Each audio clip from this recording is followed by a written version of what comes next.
ಆಚಾರ್ಯರು ಅಂತ ರಚನೆ ಮಾಡಿದ್ದಾರೆ. ಇದರಲ್ಲಿ 24 ರಾಮ್ಜಿ ಭಾಯಿ ಅನ್ನ ಗುಜರಾತ್ ಅದಕ್ಕೆ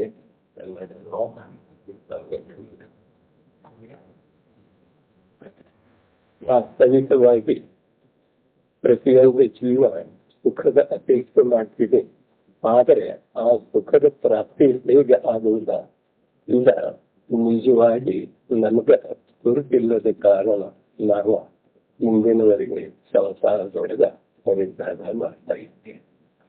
ಇಲ್ಲಿ ಸುಖದ ಪ್ರಾಪ್ತಿ ಸಲುವಾಗಿ ಒಂದೇ ಒಂದು ಉಪಾಯ ಹೇಳ್ತಾರೆ ಆಚಾರ್ಯ ಪದೋತ್ತರ. ಜೀವದ್ರವ್ಯದ ವ್ಯರ್ಥಾಗುಣದ ನಿರ್ಮಲ್ ಪರ್ಯಾಯ ಏನು ಅಂತೀವಿ, ಆ ನಿರ್ಮಲ್ ಪರ್ಯಾಯದೊಳಗ ಸುಖದ ಪ್ರಾಪ್ತಿಯ 3 ಪ್ರಮೇಯಗಳನ್ನಿಟ್ಟಿದೆ. ಒಂದು ಜೀವ ದ್ರವ್ಯ, ಒಂದು ಪ್ರಧಾನಾತ್ಮಕ ಗುಣ, ಇನ್ನೊಂದು ನಿರ್ಮಲ್ ಪರ್ಯಾಯ.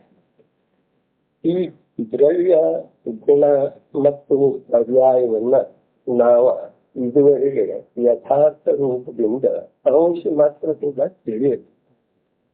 ತಿಳಿದಿದ್ರೆ ನಮ್ಗೆ ಸಂಸಾರ ಇರೋದನ್ನ ಸಾಧ್ಯವಿಲ್ಲ. ಮತ್ತ ಪ್ರತಿ ಸಮಯದ ಪರ್ಯಾಯದೊಳಗ ದುಃಖದ ಅನುಭವ ಆಗ್ತಾ ಇದ್ರೂ ಕೂಡ ಅದನ್ನು ನಾವು ಸುಖ ಅಂತೇಳಿ ಮನ್ನಿಸಿ ವ್ರತ ದುಃಖ ಆಗ್ತಾ ಇದ್ವಿ. ಅದರ ಸಲುವಾಗಿ ಪ್ರಾರಂಭದೊಳಗನ ಜೀವ ಇದು ದ್ರವ್ಯದು, ಶ್ರದ್ಧೆ ಇದು ಆ ಜೀವ ದ್ರವ್ಯ ಗುಣ ಇದೆ. ಮತ್ತ ನಿರ್ಮಲ್ ಪರ್ಯಾಯ ಏನಿದೆ ಅದ ಶ್ರದ್ಧಾ ಗುಣದ ನಿರ್ಮಲ್ ಪರ್ಯಾಯ. ಆ ನಿರ್ಮಲ್ ಪರ್ಯಾಯಗೊಳಗ ಏನಾಗ್ತಿದೆ, ಆತ್ಮನ ಅತೀಂದ್ರಿಯ ಆನಂದದ ಅನುಭವ. ಆದ್ರೆ ಈ ಹೊತ್ತ ನಾವು ಈ ದ್ರವ್ಯ ಗುಣ ಮತ್ತು ಪರ್ಯಾಯವನ್ನ ಯಥಾರ್ಥ ರೂಪದಿಂದ ತಿಳಿಯಲಿಲ್ಲ. ಅದಕ್ಕೆ ಜೀವ ಇದು ದ್ರವ್ಯ ಇದೆ. ದ್ರವ್ಯದ ವ್ಯಾಖ್ಯಾ ನಾವು ಬಹಳಷ್ಟು ಓದಿದ್ದೇವೆ. ಮತ್ತೆ ಅದರ ಕಂಠಪಾಠ ಕೂಡ ಮಾಡಿದ್ದೇವೆ ವ್ಯಾಖ್ಯಾ. ಆದ್ರೂ ಕೂಡ ನಾನು ಜೀವಿದ್ದೇನೆ ಈ ಮಾತನ್ನ ನಾವು ಈಗ ಎಷ್ಟು ಅಂಶದಿಂದ ಸ್ವೀಕಾರ ಮಾಡಿದ್ದೇವೆ ಇದನ್ನು ನಮ್ಮನ್ನು ನಾವು ಪರೀಕ್ಷೆ ಮಾಡಿ ನೋಡಿದ ಅನಿವಾರ್ಯ. ಜೀವಿದ ದ್ರವ್ಯದ ತ್ರಿಕಾಲ ಸತ್ತಾರೂಪದಿಂದ ಲೋಕದೊಳಗೆ ವಿದ್ಯಮಾನ ಇದೆ, ಒಂದಿಲ್ಲೊಂದು ರೂಪದೊಳಗ. ಮತ್ತ ಆ ಜೀವ ದ್ರವ್ಯ ತನ್ನ ಅನಂತ ಚೈತನ್ಯ ಮತ್ತು ಜ್ಞಾನ ದರ್ಶನದಿಂದ ಯುಕ್ತ. ಇಷ್ಟ ಮಾತ್ರ ಜೀವದಲ್ಲಿ ಏನಿದೆ, ಚೈತನ್ಯ ಮತ್ತು ಜ್ಞಾನ ದರ್ಶನದಿಂದ ಯುಕ್ತ. ಈ ಪ್ರಕಾರ ಚೈತನ್ಯ ಮತ್ತು ಜ್ಞಾನ ದರ್ಶನದಿಂದ ಯುಕ್ತವಾದಂತಹ ಪದಾರ್ಥ 3 ಲೋಕದೊಳಗ ಇನ್ನೊಂದು ಯಾವುದೂ ಇಲ್ಲ. ಆ ಪದಾರ್ಥ ನಾನು ಸ್ವಯಂ ಇದ್ದೇನೆ ಅನ್ನೋದ ನಮಗ ಪರಿಚಯ ಆಗ್ತಾನೆ ಇಲ್ಲ. ಪರಿಚಯ ಆದ್ರೂ ಆಗಮದ ಮೂಲಕ ಆಗ್ತಿದೆ, ಋತದ ಮೂಲಕ ಕೇಳುವುದರಿಂದ ಆಗ್ತಿದೆ. ಆದರೆ ಅನುಭವ ಪೂರ್ವಕ ನಮಗೆ ಪರಿಚಯ ಇಲ್ಲ. ಹೇಗೆ ಅಂದ್ರೆ ಮೊನ್ನೆ ಸಲ ಹೇಳಿದ್ವಿ, ಜೀವಾಸ್ತಿಕಾಯ ಮತ್ತು ಉದ್ಗದಾಸ್ತಿಕಾಯದ ಭಿನ್ನತಾ ಮಾಡೋದು ಮಾತ್ರ. ಯಾವ ಪ್ರಕಾರ ಉದ್ಗದಾದ ಹೆಸರ ಸೂಚಿಸುವಂತೆ ಗಗನ ಪೂರ್ಣ ಅದರ ಸ್ವಭಾವನೆ, ಯಾವ ಪ್ರಕಾರ ಜೀವದ ಜ್ಞಾನ ದರ್ಶನ ಸ್ವಭಾವ ಇದೆಯೋ ಅದೇ ಪ್ರಕಾರ ಉದ್ಗಮತ ಪರಮಾಣುಗಳ ಏಕತ್ರಾಗೋದ, ಪರಮಾಣುಗಳ ವಿಸರಿಸಿ ಹೋಗೋದ, ಅದರದ ಸ್ವಭಾವ ಸಿದ್ಧ ಸ್ವರೂಪನೇ. ಆ ಸ್ವಭಾವ ಸಿದ್ಧ ಸ್ವರೂಪದೊಳಗ ಪರಮಾಣು ಶುದ್ಧತರವಿದ್ದರೆ ಅದಕ್ಕ ಉಳಿದ ಅನಂತ ಪರಮಾಣುಗಳ ಬಂದು ಕೂಡೋದ, ಸ್ಕಂಧರೂಪ ಆಗೋದ. ಆ ಸ್ಕಂಧರೂಪದ ಅವಸ್ಥೆಯನ್ನ ಏನ್ ಹೇಳ್ತಾರು, ಉದ್ಗದಾಸ್ತಿಕಾಯ ಅಂತ ಹೇಳಿ. ಈ ಉದ್ಗದಾಸ್ತಿಕಾಯ ಮತ್ತೆ ನಾವಿರೋದ ಜೀವಾಸ್ತಿಕಾಯ. ಜೀವಾಸ್ತಿಕಾಯದೊಳಗ ಜೀವ ಇದು ದ್ರವ್ಯವಿದೆ, ಜ್ಞಾನ ಮೊದಲಾದ ಅನಂತ ಗುಣಗಳಿದೆ, ಮತ್ತ ಅವುಗಳ ವಿಕಾಸ ರೂಪದ ಪರ್ಯಾಯ ಇದೆ. ಇಷ್ಟು ನಾವೇನೋ ಕೇಳಿದ್ದೀವಿ. ಆದರೆ ನಾನು ಯಾರಿದ್ದೇನೆ, ಆ ಜೀವಾಸ್ತಿಕಾಯ ಮತ್ತ ಉದ್ಗದಾಸ್ತಿಕಾಯ ಎರಡನ್ನು ಏಕರೂಪವಾಗಿ ನಾವು ನಂಬುತ್ತೇವೆ. ಉದ್ಗದಾಸ್ತಿಕಾಯ ಶರೀರ ಇದೆ ಮತ್ತು ಜೀವಾಸ್ತಿಕಾಯ ಚೈತನ್ಯಯುಕ್ತ ದ್ರವ್ಯವಿದೆ. ಇವು ಎರಡನ್ನು ನಾವು ಏಕರೂಪವಾಗಿ ಅನುಭವ ಮಾಡ್ತೇವೆ. ಶರೀರ ಸಹಿತ ನನ್ನನ್ನ ನಾನು ಅಂತೇಳಿ ತಿಳ್ಕೊಂಡು, ಇದರಿಂದ ನಮಗ ದುಃಖ ಇದೆ ವಿನಃ ಉಳಿದು ಯಾವುದರಿಂದಲೂ ದುಃಖ ಇಲ್ಲ. ಹೇಗೆ ವಾಸ್ತವಿಕವಾಗಿ ಜೀವ ಇದ ಜ್ಞಾನ ದರ್ಶನ ಯುಕ್ತ ಇದ್ರೂ ಕೂಡ ನಾವ ಆ ಜೀವವನ್ನ ಉದ್ಗಲದ ಮೂಲಕ ಪರಿಚಯ ಮಾಡಿಕೊಳ್ತೀವಿ. ಉದ್ಗಲದ ಮೂಲಕ ಪರಿಚಯ ಮಾಡಿಕೊಳ್ಳುವುದರಿಂದ ನಮ್ಮ ದೃಷ್ಟಿಯೊಳಗ ಉದ್ಗಲನ ಮುಖ್ಯತೆ. ಉದ್ಗಲನ ಮುಖ್ಯ ಇರುವುದರಿಂದ ನಮ್ಮ ಜ್ಞಾನ ವಿಪರೀತವಾಗಿ ಪರಿವರ್ತಿಸ್ತಾ ಇದೆ. ಹೇಗೆ ಅಂದ್ರೆ, ಈಗ ನಾವು ಬಾಲ್ಯದೊಳಗ ಒಂದು ಉದ್ಗಲ ಪದಾರ್ಥವನ್ನ ಅಂದ್ರೆ ನಮ್ಮ ದೃಷ್ಟಿಗೋಚರ ಆಗುವುದ ಸಂಪೂರ್ಣ ಏನಿದೆ ಇವು ಉದ್ಗಲ ದ್ರವ್ಯನ, ಉದ್ಗಲ ಪದಾರ್ಥ ಅದ. ರೂಪಿ ವಸ್ತು ಅಂದ್ರೆ ಒಂದು ಉದ್ಗಲ ಇದೆ, ಉಳಿದ ಯಾವುದೂ ರೂಪಿ ವಸ್ತು ಇಲ್ಲ. ಈಗ ನಮಗೆ ಲೋಕದೊಳಗೆ ಎಷ್ಟು ದೃಷ್ಟಿಗೋಚರ ಆಗ್ತಾ ಇವೆ, ಕಣ್ಣಿಗೆ ಕಂಡು ಬರ್ತಾ ಇವೆ, ಅವೆಲ್ಲ ಉದ್ಗಲಿವೆ. ಆ ಉದ್ಗಲ ಇರುವುದರಿಂದ ಇದು ಒಂದು ಉದ್ಗಲ ವಸ್ತು ಇದೆ. ಈ ಉದ್ಗಲ ವಸ್ತುವನ್ನ ನಾವು ನೋಡ್ತೇವೆ, ದೃಷ್ಟಿ ಕಣ್ಣಿನಿಂದ ನೋಡ್ತೇವೆ. ನೋಡಿದ ನಂತರ ನಮಗ ಇದರದ ಜ್ಞಾನ ಇತ್ತು ಅಂತ ಹೇಳ್ತೇವೆ. ಬಾಹ್ಯದೊಳಗ ಜಡ ವಸ್ತುವನ್ನ ನೋಡಿದ ನಂತರ ನಮಗ ಆ ವಸ್ತುವಿನ ಜ್ಞಾನ ದರ್ಶನ ಆಗ್ತಿದ್ವಿ. ಇದೇನು ನಾವು ತಿಳ್ಕೊಂಡಿದ್ದೀವಿ, ಇದು ಮೂಲದೊಳಗೆ ಭೂಲಿದೆ. ಎಷ್ಟು ಭೂಲಿದೆ ಅಂದ್ರೆ ಈ ಭೂಲ ಅನಂತ ಗುಣಿತ ಭೂಲಿ. ನಮಗೆ ಕಲ್ಪನೆ ಬರೋದು ಕಷ್ಟ. ಇದ ರೂಪಿ ಪದಾರ್ಥ. ಈ ರೂಪಿ ಪದಾರ್ಥವನ್ನ ನಾವು ಪ್ರತ್ಯಕ್ಷ ನೋಡುವುದರಿಂದ ಇದ ನಮಗ ಪರಿಚಯದೊಳಗೆ ಬರ್ತಿದೆ, ಇಲ್ಲಿದ್ರೆ ಬರೋದನ್ನ ಇಲ್ಲ. ಈ ಪ್ರಕಾರ ನಮ್ಗೆ ಅನಾದಿ ಕಾಲದ ಕವಿ. ಹಾಗಾದ್ರೆ ಈ ವಸ್ತು ಬಾಹ್ಯದೊಳಗ ನಮ್ಮ ದೃಷ್ಟಿಗೋಚರ ಆಗುವಂತಹ ವಸ್ತು ಅದ ನಮ್ಮ ಕಣ್ಣೆದುರಿಗೆ ಬಂದ ನಂತರ ಅದರ ಜ್ಞಾನ ಆಗ್ತೈತಿ. ಈ ಶ್ರದ್ಧಾ ನಮ್ಗೆ ಅನಾದಿ ಕಾಲದಿಂದ ಆಗ್ತೈತಿ. ಆದ್ರೆ ಸರ್ವಜ್ಞ ಭಗವಂತರ ಪರಂಪರೆಯೊಳಗ ವಸ್ತುವಿನಿಂದ ಜ್ಞಾನ ಆಗುದಿಲ್ಲ. ಹೀಗ್ ಮಾಡ್ತಾರೆ. ಈಗ ಮಾತ ನಮಗೆ ಶ್ರದ್ಧೆಯೊಳಗೆ ಬರುವುದ ಕಷ್ಟ. ಎಷ್ಟು ಕಷ್ಟ? ಇಂದಿನವರೆಗೆ ಸಂಪೂರ್ಣ ಕಷ್ಟನಾಗಿದೆ. ಹೇಗೆ ವಸ್ತು ಇದು ಹೊರಗಿದೆ, ಈ ವಸ್ತುವಿನ ಜ್ಞಾನ ನಮ್ಗಾಗ್ತಿದೆ ಅಂತ ಹೇಳಿ ಸರ್ವಜ್ಞ ಭಗವಂತರ ಜ್ಞಾನಿ ಮಹಾಪುರುಷರ. ಆದ್ರೆ ನಾವೇನಂತೇವೆ, ವಸ್ತು ದೃಷ್ಟಿಗೋಚರ ಅಂತ ಅದರ ಪ್ರತ್ಯೇಕ ಆಗಬಹುದು. ಈ ಮಾತಿಂದ ಭಿನ್ನತೆ ನಮ್ಮ ಅಂತರಂಗದೊಳಗ ಅನಾದಿ ಕಾಲದಿಂದ ಇದೆ. ಈ ಅಜ್ಞಾನವನ್ನ ನಾವ ಸ್ವಯಂ ಸ್ವೀಕಾರ ಮಾಡಿದ್ದೇವೆ. ಅನಂತ ಜ್ಞಾನ ಮತ್ತು ಅನಂತ ಗುಣಯುಕ್ತ ಜೀವ ದ್ರವ್ಯದ ಪರಿಚಯ ಇಲ್ಲದನ, ಅದರ ಸ್ವೀಕಾರ ಇಲ್ಲದನ ನಾವ ಈ ಪ್ರಕಾರ ಮದಿನ ಜ್ಞಾನವನ್ನ, ಮದಿನ ಭಾವವನ್ನ ನಾವು ಸ್ವಯಂ ಸ್ವೀಕಾರ ಮಾಡಿ. ಹಾಗಾದರೆ ಈ ವಸ್ತು ಇದೇನೈತಿ, ಈ ವಸ್ತುವನ್ನ ನಾವು ನೋಡುವುದರಿಂದ ನಮಗ ಈ ವಸ್ತುವಿನ ಜ್ಞಾನ ಆಗುತ್ತದೆ. ಹೀಗೆ ನಮ್ದು ಧಾರಣ ಆದ ನಂತರ ನಮ್ಮ ಜೀವ ಏನಂತಾರೆ, ಜೀವ ಪುದ್ಗಲಾಗ್ಬೇಕು ಅಂತಿದ್ರೆ ಪುದ್ಗದ ಜೀವ ಆಗ್ಬೇಕು ಅಂದ್ರೆ ಎರಡೋದ್ರೊಳಗ ಸಮ್ಮಿಲನ ಆಗೋದು. ಒಂದು ಜಡ, ಒಂದು ಇನ್ನೊಂದು ಪುದ್ಗಲ, ಈಗ ಚೈತನ್ಯ ಇತ್ತು ಅಂದ್ರೆ ಎರಡೋದ್ರೊಳಗೆ ಕಾರ್ಯ ಆಗೋದನ್ನ ಬಿಟ್ಟ. ಹೇಗೆ ಕಾರ್ಯ ಆಗೋದಿಲ್ಲ ನೋಡ್ರೆ, ಈಗೊಂದು ದರ್ಪಣ ಇದೆ. ಆ ದರ್ಪಣದೊಳಗ ಒಂದು ಕಮಲ ಪುಷ್ಪ ಎದಗಿ ಇದು ದರ್ಪಣ ಇದೆ. ಅಲ್ಲಿ ಒಂದು ಟೇಬಲ್ ಮೇಲೆ ಕಮಲ ಪುಷ್ಪ ಇದೆ. ಆ ಕಮಲ ಪುಷ್ಪದ ಪ್ರತಿಬಿಂಬ ಆ ದರ್ಪಣದೊಳಗೆ ಬೀಳುತ್ತಿದೆ.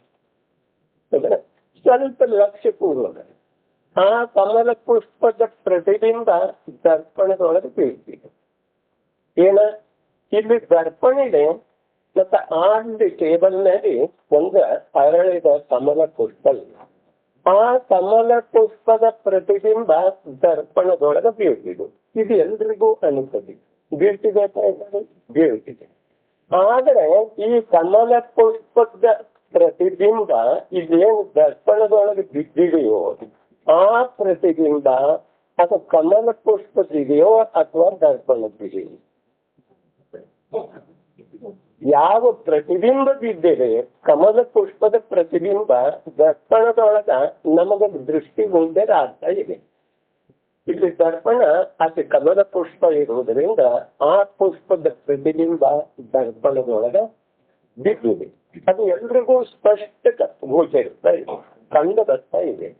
ಹಾಗಾದರೆ ಆ ಪ್ರತಿಬಿಂಬ ಕಮಲ ಪುಷ್ಪದಿದೆಯೋ ಅಥವಾ ದರ್ಪಣಕ್ಕಿದೆಯೋ? ಈ ಸಮಸ್ಯೆ ನಮಗ ಅನಾದಿ ಕಾಲದಿಂದ ಇಂದಿನವರೆಗೆ ಇದೆ. ಈ ಆ ಪ್ರತಿಬಿಂಬ ದರ್ಪಣದೊಳಗ ಯಾವತ್ತು ಪ್ರತಿಬಿಂಬಿತ ಆಗ್ತಾ ಇದೆಯೋ, ದರ್ಪಣದೊಳಗ ಯಾವದ ಪ್ರತಿಬಿಂಬಿತ ಆಗ್ತಾ ಇದೆಯೋ ಆ ಕಮಲ ಪುಷ್ಪ ಎಲ್ಲಿದೆ ಅಲ್ಲಿ. ಆ ಕಮಲ ಪುಷ್ಪದ ಪ್ರತಿಬಿಂಬ ದರ್ಪಣದೊಳಗೆ ಆಗ್ತಾ ಇದೆ. ಆ ಪ್ರತಿಬಿಂಬ ದರ್ಪಣದಿದೆಯೋ ಅಥವಾ ಆ ಕಮಲ ಪುಷ್ಪದಿದೆಯೋ? ಇಲ್ಲಿ ದರ್ಪಣದೊಳಗೆ ಪ್ರತಿಬಿಂಬಿತ ಆಗ್ತಾ ಇದಲ್ಲ, ನಮಗ್ ಗೋಚರಿಸ್ತಾ ಇದೆ. ನಮ್ಗೆ ಮಾಯಾಚಾರ ಮಾಡ್ತಾ ಇರ್ತಾರೆ, ಮಾಡ್ತಾ ಇರ್ತಾರೆ. ಆಗ ನಮ್ಮ ದೃಷ್ಟಿಗೆ ಗೋಚರಿಸ್ತಾ ಇದೆ. ಕನ್ನಡಿಯೊಳಗ ಕಮಲ ಪುಷ್ಪ ಗೋಚರಿಸ್ತಾ ಇದೆ. ಹಾಗಾದ್ರೆ ಆ ಗೋಚರಿಸುವಂತ ಯಾವ ಕಮಲ ಪುಷ್ಪದ ಪ್ರತಿಬಿಂಬ ಇದೆಯೋ ಆ ಪ್ರತಿಬಿಂಬ ಅದು ದರ್ಪಣದಿದೆಯೋ ಅಥವಾ ಕಮಲ ಪುಷ್ಪದಿದೆಯೋ?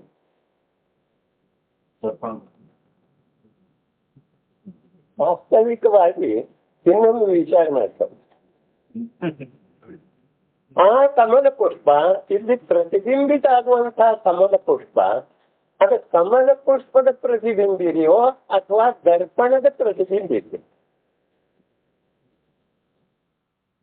ನೋಡ್ರಿ, ಈ ದೃಷ್ಟಾಂತ ಬಿಡೋಣ. ಕನ್ನಡಿಯನ್ನ ನಮ್ಮ ಮುಖದ ಮುಂದೆ ಹಿಡಿಯೋಣ. ಹೌದ್ರೆ, ಕನ್ನಡಿಯನ್ನು ನಮ್ಮ ಮುಖದ ಮುಂದೆ ಹಿಡಿದ ನಂತರ ಅದರೊಳಗ ನಮ್ಮ ಮುಖ ಪ್ರತಿಬಿಂಬಿತ ಆಗಿದೆ. ಹೌದ್ರೆ, ನಮ್ಮ ಮುಖ ಕನ್ನಡಿಯೊಳಗ ಪ್ರತಿಬಿಂಬಿತ ಆದರೆ ಆ ಪ್ರತಿಬಿಂಬಿತ ಆಗುವಂತಹ ಯಾವ ಮುಖ ಇದೆ, ಪ್ರತಿಬಿಂಬಿತ ಆಗುವಂತಹ ಯಾವ ಚಿತ್ರ ಇದೆ, ಆ ಚಿತ್ರ ನನ್ನ ಮುಖದಿದೆಯೋ ಅಥವಾ ಕನ್ನಡಿ ಇದೆಯೋ? ವಿಚಾರ ಮಾಡೋದು ಮಾತಿಲ್ಲ. ನನಗೂ ಮುಖ ಎಷ್ಟಿದಾವೆ ಬೇರೆ ಕೈ ಹೆಚ್ಚು ನೋಡಿದ್ರೆ ನನ್ನ ಮುಖ ಇರಲಿಲ್ಲ. ಕನ್ನಡಿಯೊಳಗ ಪ್ರತಿಬಿಂಬಿತ ಆಗ್ತಾ ಇದೆ, ಅದು ಯಾವ್ದ? ಸುಲಭ ಮಾತಿದೆ. ನಿಮ್ದು ಮೊದಲನೇದು ಉತ್ತರ 100ಕ್ಕೆ 100ರಷ್ಟು ಗೊತ್ತಿದೆ. ಆದರೆ ಇಲ್ಲಿ ಮುಖ ನನ್ನಲ್ಲೇನ ಐತಿ, ನಾವು ಭ್ರಮಿಸಿ ಹೋಗ್ತೀವೇನ, ಅದ ಪ್ರತಿಬಿಂಬ ಆಗ್ತ ನನ್ನ ಪ್ರತಿಬಿಂಬ ನನ್ನ ಮುಖದಿ, ಪ್ರತಿಬಿಂಬ ಉಳಿದು ಯಾರ್ದು ಅಲ್ಲ. ಹೌದಲ್ರಿ? ಪ್ರತಿಬಿಂಬ ಕನ್ನಡಿಯೊಳಗ ಗೋಚರಿಸಿರುವಂತಹ ನನ್ನ ಮುಖದ ಪ್ರತಿಬಿಂಬ ಅದು ಕನ್ನಡಿದಿದೆ ಅಥವಾ ನನ್ನದಿದೆ ಅಂದ್ರೆ ನಾವು ಸರಳ ಹೇಳ್ತೀವಿ ನನ್ನ ಪ್ರತಿಬಿಂಬ ಇದೆ. ಹಾಗಾದ್ರೆ ಆ ಕನ್ನಡಿಯನ್ನ ಈ ಕಡೆ ಗ್ಲಾಸ್ ಇರ್ತದೆ, ಇಲ್ಲಿ ನೋಡ್ತಿದ್ರೆ ಅದನ್ನು ಉಲ್ಟಾ ಮಾಡಿ ನೋಡಿದ್ರೆ, ಆ ಉಲ್ಟಾ ಮಾಡಿ ನೋಡಿದ ನಂತರ ಆ ಕನ್ನಡಿಯೊಳಗ ಪ್ರತಿಬಿಂಬ ಬೀಳ್ತಿದೆ ಅಲ್ಲ. ನನ್ನ ಮುಖ ಅಂತೂ ಇಲ್ಲಿ ಇದ್ದೇ ಇದೆ, ಅದೇನು ಬರ್ಕೊಂಡಿಲ್ಲ. ಕೇವಲ ಕನ್ನಡಿ ಗ್ಲಾಸ್ ಏನಿದೆ ಆ ಗ್ಲಾಸದ ವಿರುದ್ಧ ರೀತಿ ಇಟ್ಟಿರ್ಬೋದು. ಇರದ ನಂತರ ಆ ಕನ್ನಡಿಯ ವಿರುದ್ಧ ದಿಕ್ಕದೊಳಗ ಅದರ ಬೆನ್ನ ಮೇಲೆ ನಮ್ಮ ಮುಖದ ಪ್ರತಿಬಿಂಬ ಬೀಳ್ತಿದೆ. ಬೀಳ್ತಿಲ್ಲ. ಆದ್ರೆ ನಮ್ಮ ಮುಖದ ಪ್ರತಿಬಿಂಬ ಆ ತಳ ದರ್ಪಣದ ಬೆನ್ನ ಮೇಲೆ ಬೀಳಲಿಲ್ಲ. ದರ್ಪಣದ ಬೆನ್ನ ಮೇಲೆ ಏನೈತಿ? ಪ್ಲಾಸ್ಟಿಕ್ ಇರ್ತದೆ, ಕ್ಲೌಡ್ ಇರೋದ್ರಿಂದ ಅದರೊಳಗ ನಮ್ಮ ಪ್ರತಿಬಿಂಬ ಗೋಚರಿಸ್ತದೆ. ಪ್ರತಿಬಿಂಬ ವಿತರಣೆ ಗೋಚರಿಸೋದಲ್ಲ ಅದರೊಳಗ. ಹಾಗಾದರೆ ಆ ಕನ್ನಡಿಯನ್ನ ಉಲ್ಟಾ ಹಿಡಿದ ನಂತರ ಅದರೊಳಗ ನಮ್ಮ ಪ್ರತಿಬಿಂಬ ಗೋಚರಿಸ್ತಿದೆ. ಹಾಗಾದರೆ ಆ ಪ್ರತಿಬಿಂಬ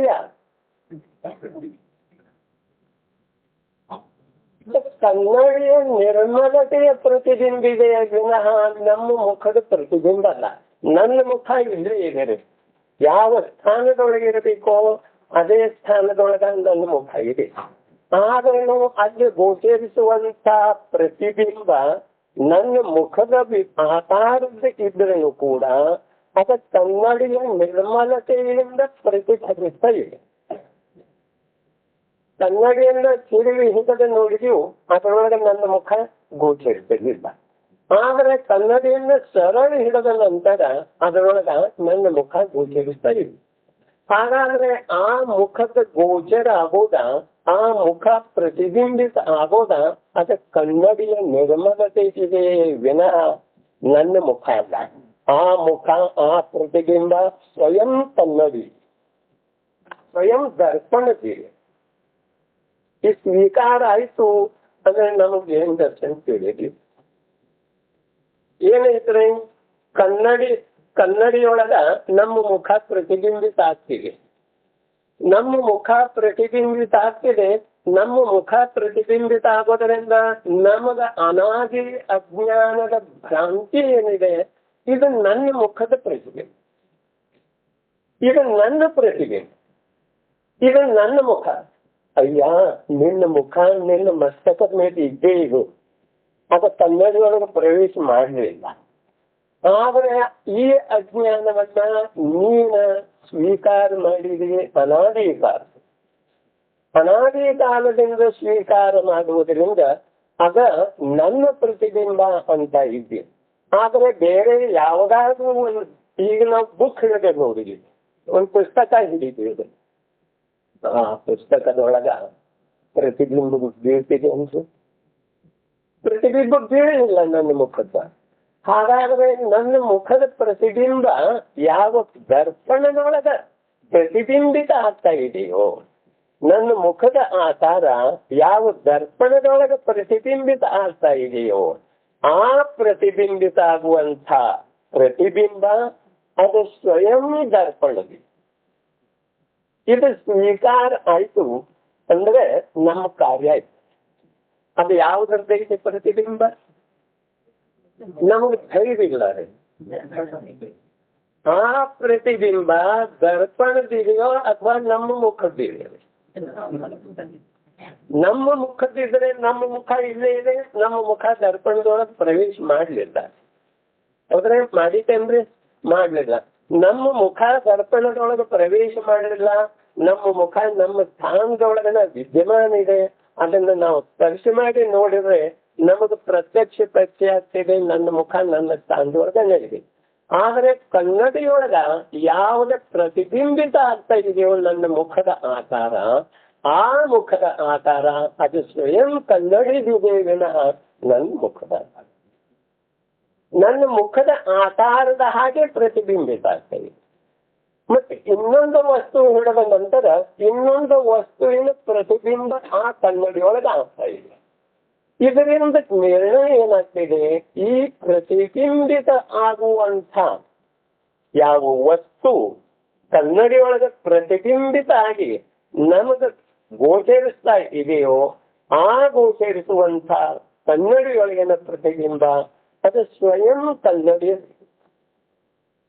ಇದು ಸ್ವೀಕಾರ ಆಗ್ತಿದೆ ಅಂದ್ರೆ ಸ್ವೀಕಾರ ಮಾಡಿದ ನಂತರ ಜೈನ ದರ್ಶನ ಕೇಳಿ ಇದು ಸ್ವೀಕಾರ ಆಗೋದು ಅನಿವಾರ್ಯ. ಹೇಗೆ ಅನಿವಾರ್ಯ ಐತಿ? ಈಗ ಮುಖ ಇದೆ ಇರುತ್ತೆ, ಅದು ಕನ್ನಡಿ ಒಳಗೆ ಪ್ರವೇಶ ಮಾಡಲಿಲ್ಲ. ಈಗ ಒಂದು ಅಗ್ನಿದ ಪ್ರತಿಬಿಂಬದ ಇರ್ತದೆ, ಅಗ್ನಿ ಜ್ವಾಲೆ ಇರ್ತದೆ. ಅಗ್ನಿ ಜ್ವಾಲೆಯ ಪ್ರತಿಬಿಂಬ ಕನ್ನಡಿ ಒಳಗ ಪ್ರವೇಶ ಮಾಡಿದ ಹಾಗೆ ಕಂಡು ಬರ್ತಿದೆ. ಈ ಅಗ್ನಿ ಕನ್ನಡಿಯೊಳಗೆ ಉರಿತಾ ಇದೆ, ಹೀಗೆ ಪ್ರತ್ಯಕ್ಷ ಗೋಚರಿಸಿದೆ. ಆದರೆ ಅಗ್ನಿ ಸ್ವಭಾವ ಏನ್ರಿ? ಅಗ್ನಿಯ ಸ್ವಭಾವ ಉಷ್ಣ. ಅಗ್ನಿ ಸ್ವಭಾವ ಉಷ್ಣ ಇರುವುದರಿಂದ ಕನ್ನಡಿಯೊಳಗ ಅಗ್ನಿ ಪ್ರತ್ಯಕ್ಷ ಉರಿತಾ ಇತ್ತು ಅಂದ್ರೆ ಆ ಕನ್ನಡಿ ಬಿಸಿ ಆಗ್ಬೇಕಲ್ಲ. ಆದ್ರೆ ಕನ್ನಡಿ ಬಿಸಿ ಆಗಲಿಲ್ಲ. ಕನ್ನಡಿ ಬಿಸಿ ಆಗಲಿಲ್ಲ, ಅದರಿಂದ ಅಗ್ನಿ ಜ್ವಾಲೆ ಕನ್ನಡಿಯೊಳಗ ಪ್ರತ್ಯಕ್ಷ ಪ್ರವೇಶ ಮಾಡಿದ ಹಾಗೆ ಕಂಡು ಬರ್ತಾ ಇದ್ರು ಕೂಡ ಅದ ಅಗ್ನಿ ಜ್ವಾಲೆಯ ಪ್ರತಿಬಿಂಬ ಇದೆಯೇ ವಿನಃ ಪ್ರತ್ಯಕ್ಷ ಅಗ್ನಿ ಜ್ವಾಲೆ ಅಲ್ಲ. ಈ ನಿರ್ಣಯ ನಮಗ ಆಗಲಿಲ್ಲ ಅಂದ್ರೆ ನಾನು ಯಾರ ಇದು ತಿಳಿದುಕೊಳ್ಳು ಸಾಧ್ಯ. ಆ ಕನ್ನಡಿಯೊಳಗ ಪ್ರತಿಬಿಂಬಿತ ಆಗುವಂತಹ ಅಗ್ನಿ ಜ್ವಾಲೆ ಆಗ ಅಗ್ನಿ ಜ್ವಾಲೆ ಪ್ರತ್ಯಕ್ಷ ಕನ್ನಡಿಯೊಳಗ ಪ್ರವೇಶ ಮಾಡಿದೆಯೋ ಅಥವಾ ಅದರ ಪ್ರತಿಬಿಂಬಿದೆ? ಇಲ್ಲಿ ನಾವು ಸ್ವೀಕಾರ ಮಾಡ್ತೇವೆ ಅದರ ಪ್ರತಿಬಿಂಬಿದೆ. ಹಾಗಾದ್ರೆ ನನ್ನ ಮುಖ ಕನ್ನಡಿಯೊಳಗೆ ಪ್ರತಿಬಿಂಬಿತ ಆಗ್ತಾ ಇದೆ.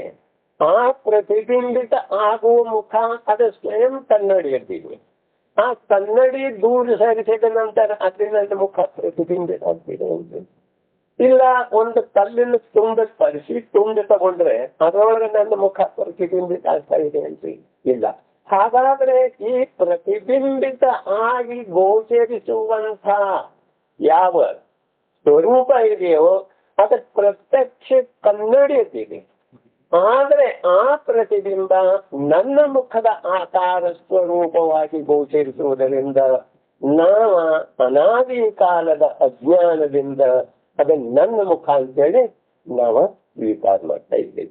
ಇದರಿಂದ ಈ ಪ್ರಕಾರದ ಅಜ್ಞಾನದಿಂದ ನಮಗ ಅನಂತ ಸಂಸಾರ ಇಂದಿನವರೆಗೆ ನಿಜವಾಗಿ ಪುನಃ ಮನೆಯೊಳಗೆ ಹೋಗಿ 8 ದಿವಸ ತನಕ ಇದರ ಚಿಂತನ್ ಮನನ್ ಮಾಡುವುದ ಆ ಪ್ರತಿಬಿಂಬ ಕನ್ನಡಿಯಲ್ಲಿ ಇದೆಯೋ ಅಥವಾ ನನ್ನ ಮುಖದ ಕನ್ನಡಿಯದ ಪ್ರತಿಬಿಂಬಿತ್ತು ಅಥವಾ ನನ್ನ ಮುಖದ ಪ್ರತಿಬಿಂಬಿತ್ತಿತ್ತು ಅಂದ್ರೆ ಏನಾಗಬಹುದಾಗಿತ್ತು, ಈಗ ಏನ್ ಆಗ್ತಾ ಇದೆ ಇದರದ ಸಂಪೂರ್ಣ ಚಿಂತನೆ ಮನನ ಮಾಡಿ ನಿರ್ಣಯ ಮಾಡುವ ಮಾಡಿ.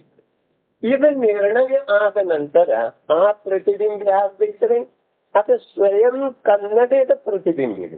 ನನ್ನ ಮುಖ ನನ್ನ ಸ್ಥಾನದೊಳಗಿದೆ, ಅಗ್ನಿ ಜ್ವಾಲೆಯ ಅಗ್ನಿ ಸ್ಥಾನದೊಳಗಿದೆ. ಅದು ಪ್ರತಿಬಿಂಬಿತ ಆಗ್ತಾ ಇರುವಂತ ಕಂಡ ಬಂಧಗಳು ಕೂಡ ಅಗ್ನಿಯ ಗುಣಗಳ ಆ ಕನ್ನಡಿಯೊಳಗಿನ ಪ್ರತಿಬಿಂಬದೊಳಗೆ ಇಲ್ಲ. ನನ್ನ ಗುಣಗಳ ಕನ್ನಡಿಯೊಳಗಿನ ಪ್ರತಿಬಿಂಬದೊಳಗೆ ಇಲ್ಲ. ಹೀಗಿರುವುದರಿಂದ ಅದು ಕನ್ನಡಿಯ ನಿರ್ಮಲತೆಯಿಂದ ಪ್ರತಿಬಿಂಬಿತ ಆಗುವಂತ ಛಾಯೆ ಇದೆ ವಿನಃ ಅದ ಪ್ರತ್ಯಕ್ಷ ನನ್ನ ಮುಖ ಅಲ್ಲ. ಈ ಪ್ರಕಾರದ ಸ್ವೀಕಾರ ಮಾಡಿದ ನಂತರ ನಮ್ಗ ಈಗ ಭಾಷ್ಯದೊಳಗ ಯಾವ ಪರಪದಾರ್ಥಗಳ ಗೋಚರಿಸಿದ ನಂತರ ಅದರದ ಜ್ಞಾನ ಆಗ್ತೈತೆ ಅಂತ ಹೇಳ. ಪರಪದಾರ್ಥ ಕಣ್ಣೆಡೆಗೆ ಹಿಡಿದ ನಂತರ ಅಥವಾ ಕಣ್ಣಿನ ದೃಷ್ಟಿ ಎದರ ಬಂದ ನಂತರ ನಮ್ಮ ಮುಖದ ಎದರ ಬಂದ ನಂತರ ಆ ಪದಾರ್ಥಕ್ಕ ಜ್ಞಾನ ಆಗ್ತಿದೆ ನಮ್ಗ ಅಂತ ಹೇಳಿ ನಾವ ತಿಳ್ಕೊಂಡಿದ್ದೇವೆ. ಯಾವಾಗ? ಈ ಸಮಯದೊಳಗೆ ತಿಳ್ಕೊಂಡು ಅನಾದಿ ಕಾಲದಿಂದಂತೂ ತಿಳ್ಕೊಂಡಾಗ ಬಂದಿದ್ದೇವೆ. ಮತ್ತೆ ಈಗ ಕೂಡ ಪರಪದಾರ್ಥ ನಮ್ಮ ಎದುರಿಗೆ ಇರುವುದರಿಂದ ನಮಗ ಆ ಪದಾರ್ಥ ದೃಷ್ಟಿಗೋಚರ ಆಗ್ತಿದೆ, ಆ ಪದಾರ್ಥ ತಿಳಿದು ಕೂಡ ಬರ್ತಿದೆ. ಹೀಗೆ ನಮ್ದ ಶ್ರದ್ಧೆ. ಆದ್ರೆ ಯಾವ ಪ್ರಕಾರ ಕನ್ನಡಿಯೊಳಗಿನ ಪ್ರತಿಬಿಂಬ ಸ್ವಯಂ ಕನ್ನಡಿಯದಿದೆ, ಮೂಲ ವಸ್ತುವಿಂದಲ್ಲ, ಅದೇ ಪ್ರಕಾರ ನಮ್ಗೆ ಗೋಚರಿಸುತ್ತಿರುವಂತಹ ಯಾವ ಪದಾರ್ಥ ಇದೆ, ರೂಪಿ ವಸ್ತು ಇದೆ, ಆ ರೂಪಿ ವಸ್ತುವನ್ನ ನಮ್ಮ ಚರ್ಮ ಚಕ್ಷುಗಳಿಂದ ನೋಡಿ ಆ ಪ್ರಕಟ ಇರುವಂತ ಮಲಿನ ಜ್ಞಾನದಿಂದ ನೋಡಿ ನಾವೇನ್ ಹೇಳ್ತೇವೆ, ವಸ್ತು ಪ್ರತ್ಯಕ್ಷ ಗೋಚರಿಸುವುದರಿಂದ ನನಗ ಆ ವಸ್ತುವಿನ ಜ್ಞಾನ. ಹೀಗೆ ನಮ್ಮ ಜ್ಞಾನವನ್ನ ಸ್ವಯಂ ಅನಾದಿ ಕಾಲದಿಂದ ಮಲಿನ ಮಾಡಿ ಇಟ್ಟಿದ್ದೇವೆ, ಮಿಥ್ಯಾ ಅಥವಾ ವಿಪರೀತ ಮಾಡಿ. ಹಾಗಾದ್ರೆ ಆ ಜ್ಞಾನ ವಸ್ತುವಿನಿಂದ ಆಗ್ತಿದೆಯೋ ಅಥವಾ ಬೇರೆ ಇನ್ಯಾವುದರಿಂದ ಆಗ್ತಿದೆ ಇದನ್ನು ನೋಡೋದು. ಪ್ರತಿಬಿಂಬಿತ ಆಗುವಂಥ ವಸ್ತು ಭಾಗ್ಯದೊಳಗಿದ್ರೂ ಕೂಡ ಕನ್ನಡಿಯೊಳಗೆ ಯಾವ್ದು ಪ್ರತಿಬಿಂಬಿತ ಆಗ್ತಾ ಇದೆ ಆ ಪ್ರತಿಬಿಂಬ ಸ್ವಯಂ ಕನ್ನಡಿಯೋ ಅದ ವಸ್ತುವಿಂದ ಅಲ್ಲ. ಅದೇ ಪ್ರಕಾರ ಇಲ್ಲಿ ಜೀವ ದ್ರವ್ಯದ ಯಾವ ಜ್ಞಾನ ನಾಮದ ಗುಣ ಇದೆ, ಜೀವ ದ್ರವ್ಯದ ಜ್ಞಾನ ನಾಮದ ಗುಣ ಅರ್ಥಾತ್ ಸಂಪೂರ್ಣ ಜೀವದ ಅಸಂಖ್ಯ ಪ್ರದೇಶದೊಳಗ ಒಂದು ಜ್ಞಾನ ಗುಣವನ್ನ ಹೊರತುಪಡಿಸಿ ಉಳಿದು ಯಾವುದೂ ಗುಣ ಇಲ್ಲ. ಇದು ಇನ್ನೊಂದು ಗುಣಗಳನ್ನ ಗೌನ ಮಾಡಿ ಹೇಳೋದಾದ್ರೆ ಜ್ಞಾನ ಗುಣದಿಂದ ಸಂಪೂರ್ಣ ಜೀವ ದ್ರವ್ಯ ತುಂಬಿ ತುಂಬಿ ಹೋಗಿದೆ. ಇನ್ನೊಂದು ಗುಣಕ್ಕಾದ ಅವಕಾಶನೇ ಇಲ್ಲ. ಆ ಜ್ಞಾನ ಗುಣದೊಳಗ ಅನಂತ ಗುಣಗಳ ಸಮಾವೇಶ. ಹೀಗೆ ಆ ಜ್ಞಾನ ಗುಣದಿಂದ ಪರಿಪೂರ್ಣ ತುಂಬಿ ಹೋದಂಥ ಜೀವ ದ್ರವ್ಯ, ಆ ಜೀವ ದ್ರವ್ಯದ ಕಡೆ ಆ ಜೀವ ದ್ರವ್ಯದೊಳಗ ಯಾವ ನಿರ್ಮಲ ಜ್ಞಾನ ಇದೆ, ನಿರ್ಮಲ ಜ್ಞಾನ ಇದೆ, ಆ ನಿರ್ಮಲ ಜ್ಞಾನದ ದರ್ಪಣದೊಳಗ ಈ ಪರ ರೂಪಿ ವಸ್ತುವಿನ ಪ್ರತಿಬಿಂಬ ಬೀಳ್ತಾ ಇದೆ. ಆ ಪ್ರತಿಬಿಂಬವನ್ನು ನೋಡಿ ನಾವೇನು ಭ್ರಮೆ ಪಡ್ತಾ ಇದ್ದೇವೆ. ಈ ಪ್ರತಿಬಿಂಬ ವಸ್ತುವಿನಿಂದ ನಮಗೆ ಈ ಯಾವುದು ವಸ್ತು ಇದೆ ಬಾಹ್ಯದೊಳಗ ಆ ವಸ್ತುವಿನಿಂದ ನಮಗೆ ಜ್ಞಾನ ಆಗ್ತಾ ಇದೆ. ಆದರೆ ಆ ಜ್ಞಾನ ಆಗೋದ ಜ್ಞಾನದ ನಿರ್ಮಲ ಪರ್ಯಾಯದಿಂದ ನಮಗೆ ಜ್ಞಾನ ಆಗ್ತಾ ಇದೆ. ಯಾವ ಪ್ರಕಾರ ದರ್ಪಣದಿಂದ ಪ್ರತಿಬಿಂಬದ ಜ್ಞಾನ ಆಗ್ತಾ ಇದೆ, ಅದು ಸ್ವಯಂ ದರ್ಪಣದ ಪ್ರತಿಬಿಂಬಿದೆ. ಅದೇ ಪ್ರಕಾರ ಜೀವ ದ್ರವ್ಯ ಅಥವಾ ಭಗವಾನ್ ಆತ್ಮನ ಯಾವ ನಿರ್ಮಲ ಜ್ಞಾನ ಇದೆಯೋ ಆ ನಿರ್ಮಲ ಜ್ಞಾನದ ಪರ್ಯಾಯ ರೂಪದ ದರ್ಪಣದೊಳಗೆ, ಆ ನಿರ್ಮಲ ಜ್ಞಾನದ ಪರ್ಯಾಯ ರೂಪದ ದರ್ಪಣದೊಳಗ ಸಂಪೂರ್ಣ ಮೂರು ಲೋಕದ ಪದಾರ್ಥಗಳ ಪ್ರತಿಬಿಂಬಿತ ಆಗ್ತವೆ. ಜ್ಞೇಯ ವಸ್ತು ಆ ದರ್ಪಣದ ಎದುರು ಬೇಕಿಲ್ಲ. ಈ ಜಡ ದರ್ಪಣದ ಎದುರು ಹಿಡಿದಂಥ ರೂಪಿ ವಸ್ತು ಪ್ರತಿಬಿಂಬಿತ ಮಾಡುವಂತಹ ಸಾಮರ್ಥ್ಯ ಈ ಜಡ ದರ್ಪಣದೊಳಗಿದೆ. ಆದರೆ ಆ ಆತ್ಮನ ಜ್ಞಾನ ರೂಪದ ಚೈತನ್ಯ ದರ್ಪಣದೊಳಗ ಮೂರು ಲೋಕದೊಳಗ ವಿರಾಜಮಾನ ಇರುವಂತಹ ಪ್ರತಿಯೊಂದು ಜ್ಞೇಯ ವಸ್ತು ಪ್ರತಿಬಿಂಬಿತ ಆಗ್ತಾ ಇದೆ. ಆ ಪ್ರತಿಬಿಂಬಿತ ಆಗುವಂತ ಯಾವ ಜ್ಞಾನದ ನಿರ್ಮಲ ಪರ್ಯಾಯ ರೂಪದ ದರ್ಪಣ ಇದೆಯೋ, ಯಾವ ಜ್ಞಾನದ ನಿರ್ಮಲ ಜ್ಞಾನದ ಪರ್ಯಾಯ ರೂಪದ ನಿರ್ಮಲ ದರ್ಪಣ, ಜ್ಞಾನ ಗುಣ ಬೇರೆ ಇದೆ ರೀ, ಜ್ಞಾನ ಗುಣ ಸ್ವಯಂ ಬೇರೆ ಇದೆ. ಆ ಜ್ಞಾನ ಗುಣದ ಪರ್ಯಾಯ, ಆ ಜ್ಞಾನ ಗುಣದ ಪರ್ಯಾಯ, ಆ ಪರ್ಯಾಯ ಹೇಗಿದೆ ನಿರ್ಮಲ ನಿರ್ಮಲ ನಿರ್ಮಲಿಗೂ ಶುದ್ಧ ಶುದ್ಧ ಶುದ್ಧ. ಆ ಶುದ್ಧ ಜ್ಞಾನ ರೂಪದ ಪರ್ಯಾಯದ ದರ್ಪಣದೊಳಗ ಮೂರು ಲೋಕದ ಸಮಸ್ತ ಜ್ಞೇಯ ವಸ್ತುಗಳ ಪ್ರತಿಬಿಂಬಿತ ಆಗ್ತಾ ಇವೆ. ಆ ಪ್ರತಿಬಿಂಬಿತ ಆಗುವುದರಿಂದ ಆ ತನ್ನ ಜ್ಞಾನ ರೂಪದ ಪರ್ಯಾಯದ ದರ್ಪಣದೊಳಗ ಪ್ರತಿಬಿಂಬಿತ ಆಗುವಂತಹ ವಸ್ತುವನ್ನು ನೋಡಿ ಈತ ಹೇಳ್ತಾ ಇದ್ದಾನೆ ನನಗ ಆ ವಸ್ತುವಿನಿಂದ ದರ್ಶನ ಆಯ್ತು. ಆದ್ರೆ ಅಲ್ಲಿ ಜ್ಞಾನದ ಪರ್ಯಾಯ ಹೇಳ್ತಾ ಇದೆ ನನಗೆ ಜ್ಞೇಯದ ಅಭಾವದೊಳಗೂ ಕೂಡ ವಸ್ತುವಿನ ದರ್ಶನ. ಇದು ಜೈನ ದರ್ಶನದ ಮೂಲ ಮರ. ಹೇಗಿದ್ದಾನೆ ಆ ಜ್ಞಾನದ ಗುಣ ದೂರ ಐತಿ. ಆ ಜ್ಞಾನ ಗುಣದ ಸಮಯ ಸಮಯಕ್ಕೆ ಪರ್ಯಾಯ ಹೊರಡ್ತಾ ಇವೆ. ಜ್ಞಾನ ಗುಣದ ಯಾವ ಪ್ರಕಾರ ಅನಂತ ಗುಣ ಇವೆ ಜೀವ ದ್ರವ್ಯದೊಳಗ, ಅನಂತ ಗುಣದ ಪ್ರತಿ ಸಮಯಕ್ಕೆ ಒಂದೊಂದು ಗುಣದ ಒಂದೊಂದು ಪರ್ಯಾಯ ಹೊರಟಿದೆ. ಅದೇ ಪ್ರಕಾರ ಜ್ಞಾನ ಗುಣದ ಪರ್ಯಾಯ ಪ್ರತಿ ಸಮಯಕ್ಕೆ ಹೊರಡ್ತಾ ಇದೆ. ಆ ಪ್ರತಿ ಸಮಯಕ್ಕೂ ಹರಡುವಂತ ಜ್ಞಾನ ಗುಣದ ನಿರ್ಮಲ ಪರ್ಯಾಯ ರೂಪದ ಕನ್ನಡಿಯೊಳಗೆ, ಜ್ಞಾನ ಗುಣದ ನಿರ್ಮಲ ಪರ್ಯಾಯ ರೂಪದ ನಿರ್ಮಲ ಕನ್ನಡಿಯೊಳಗ, ಪರ್ಯಾಯ ರೂಪದ ನಿರ್ಮಲ ಕನ್ನಡಿಯೊಳಗ ಮೂರು ಲೋಕದ ಸಮಸ್ತ ಜ್ಞೇಯ ವಸ್ತುಗಳ ಪ್ರತಿಬಿಂಬಿತ ಆಗ್ತದೆ.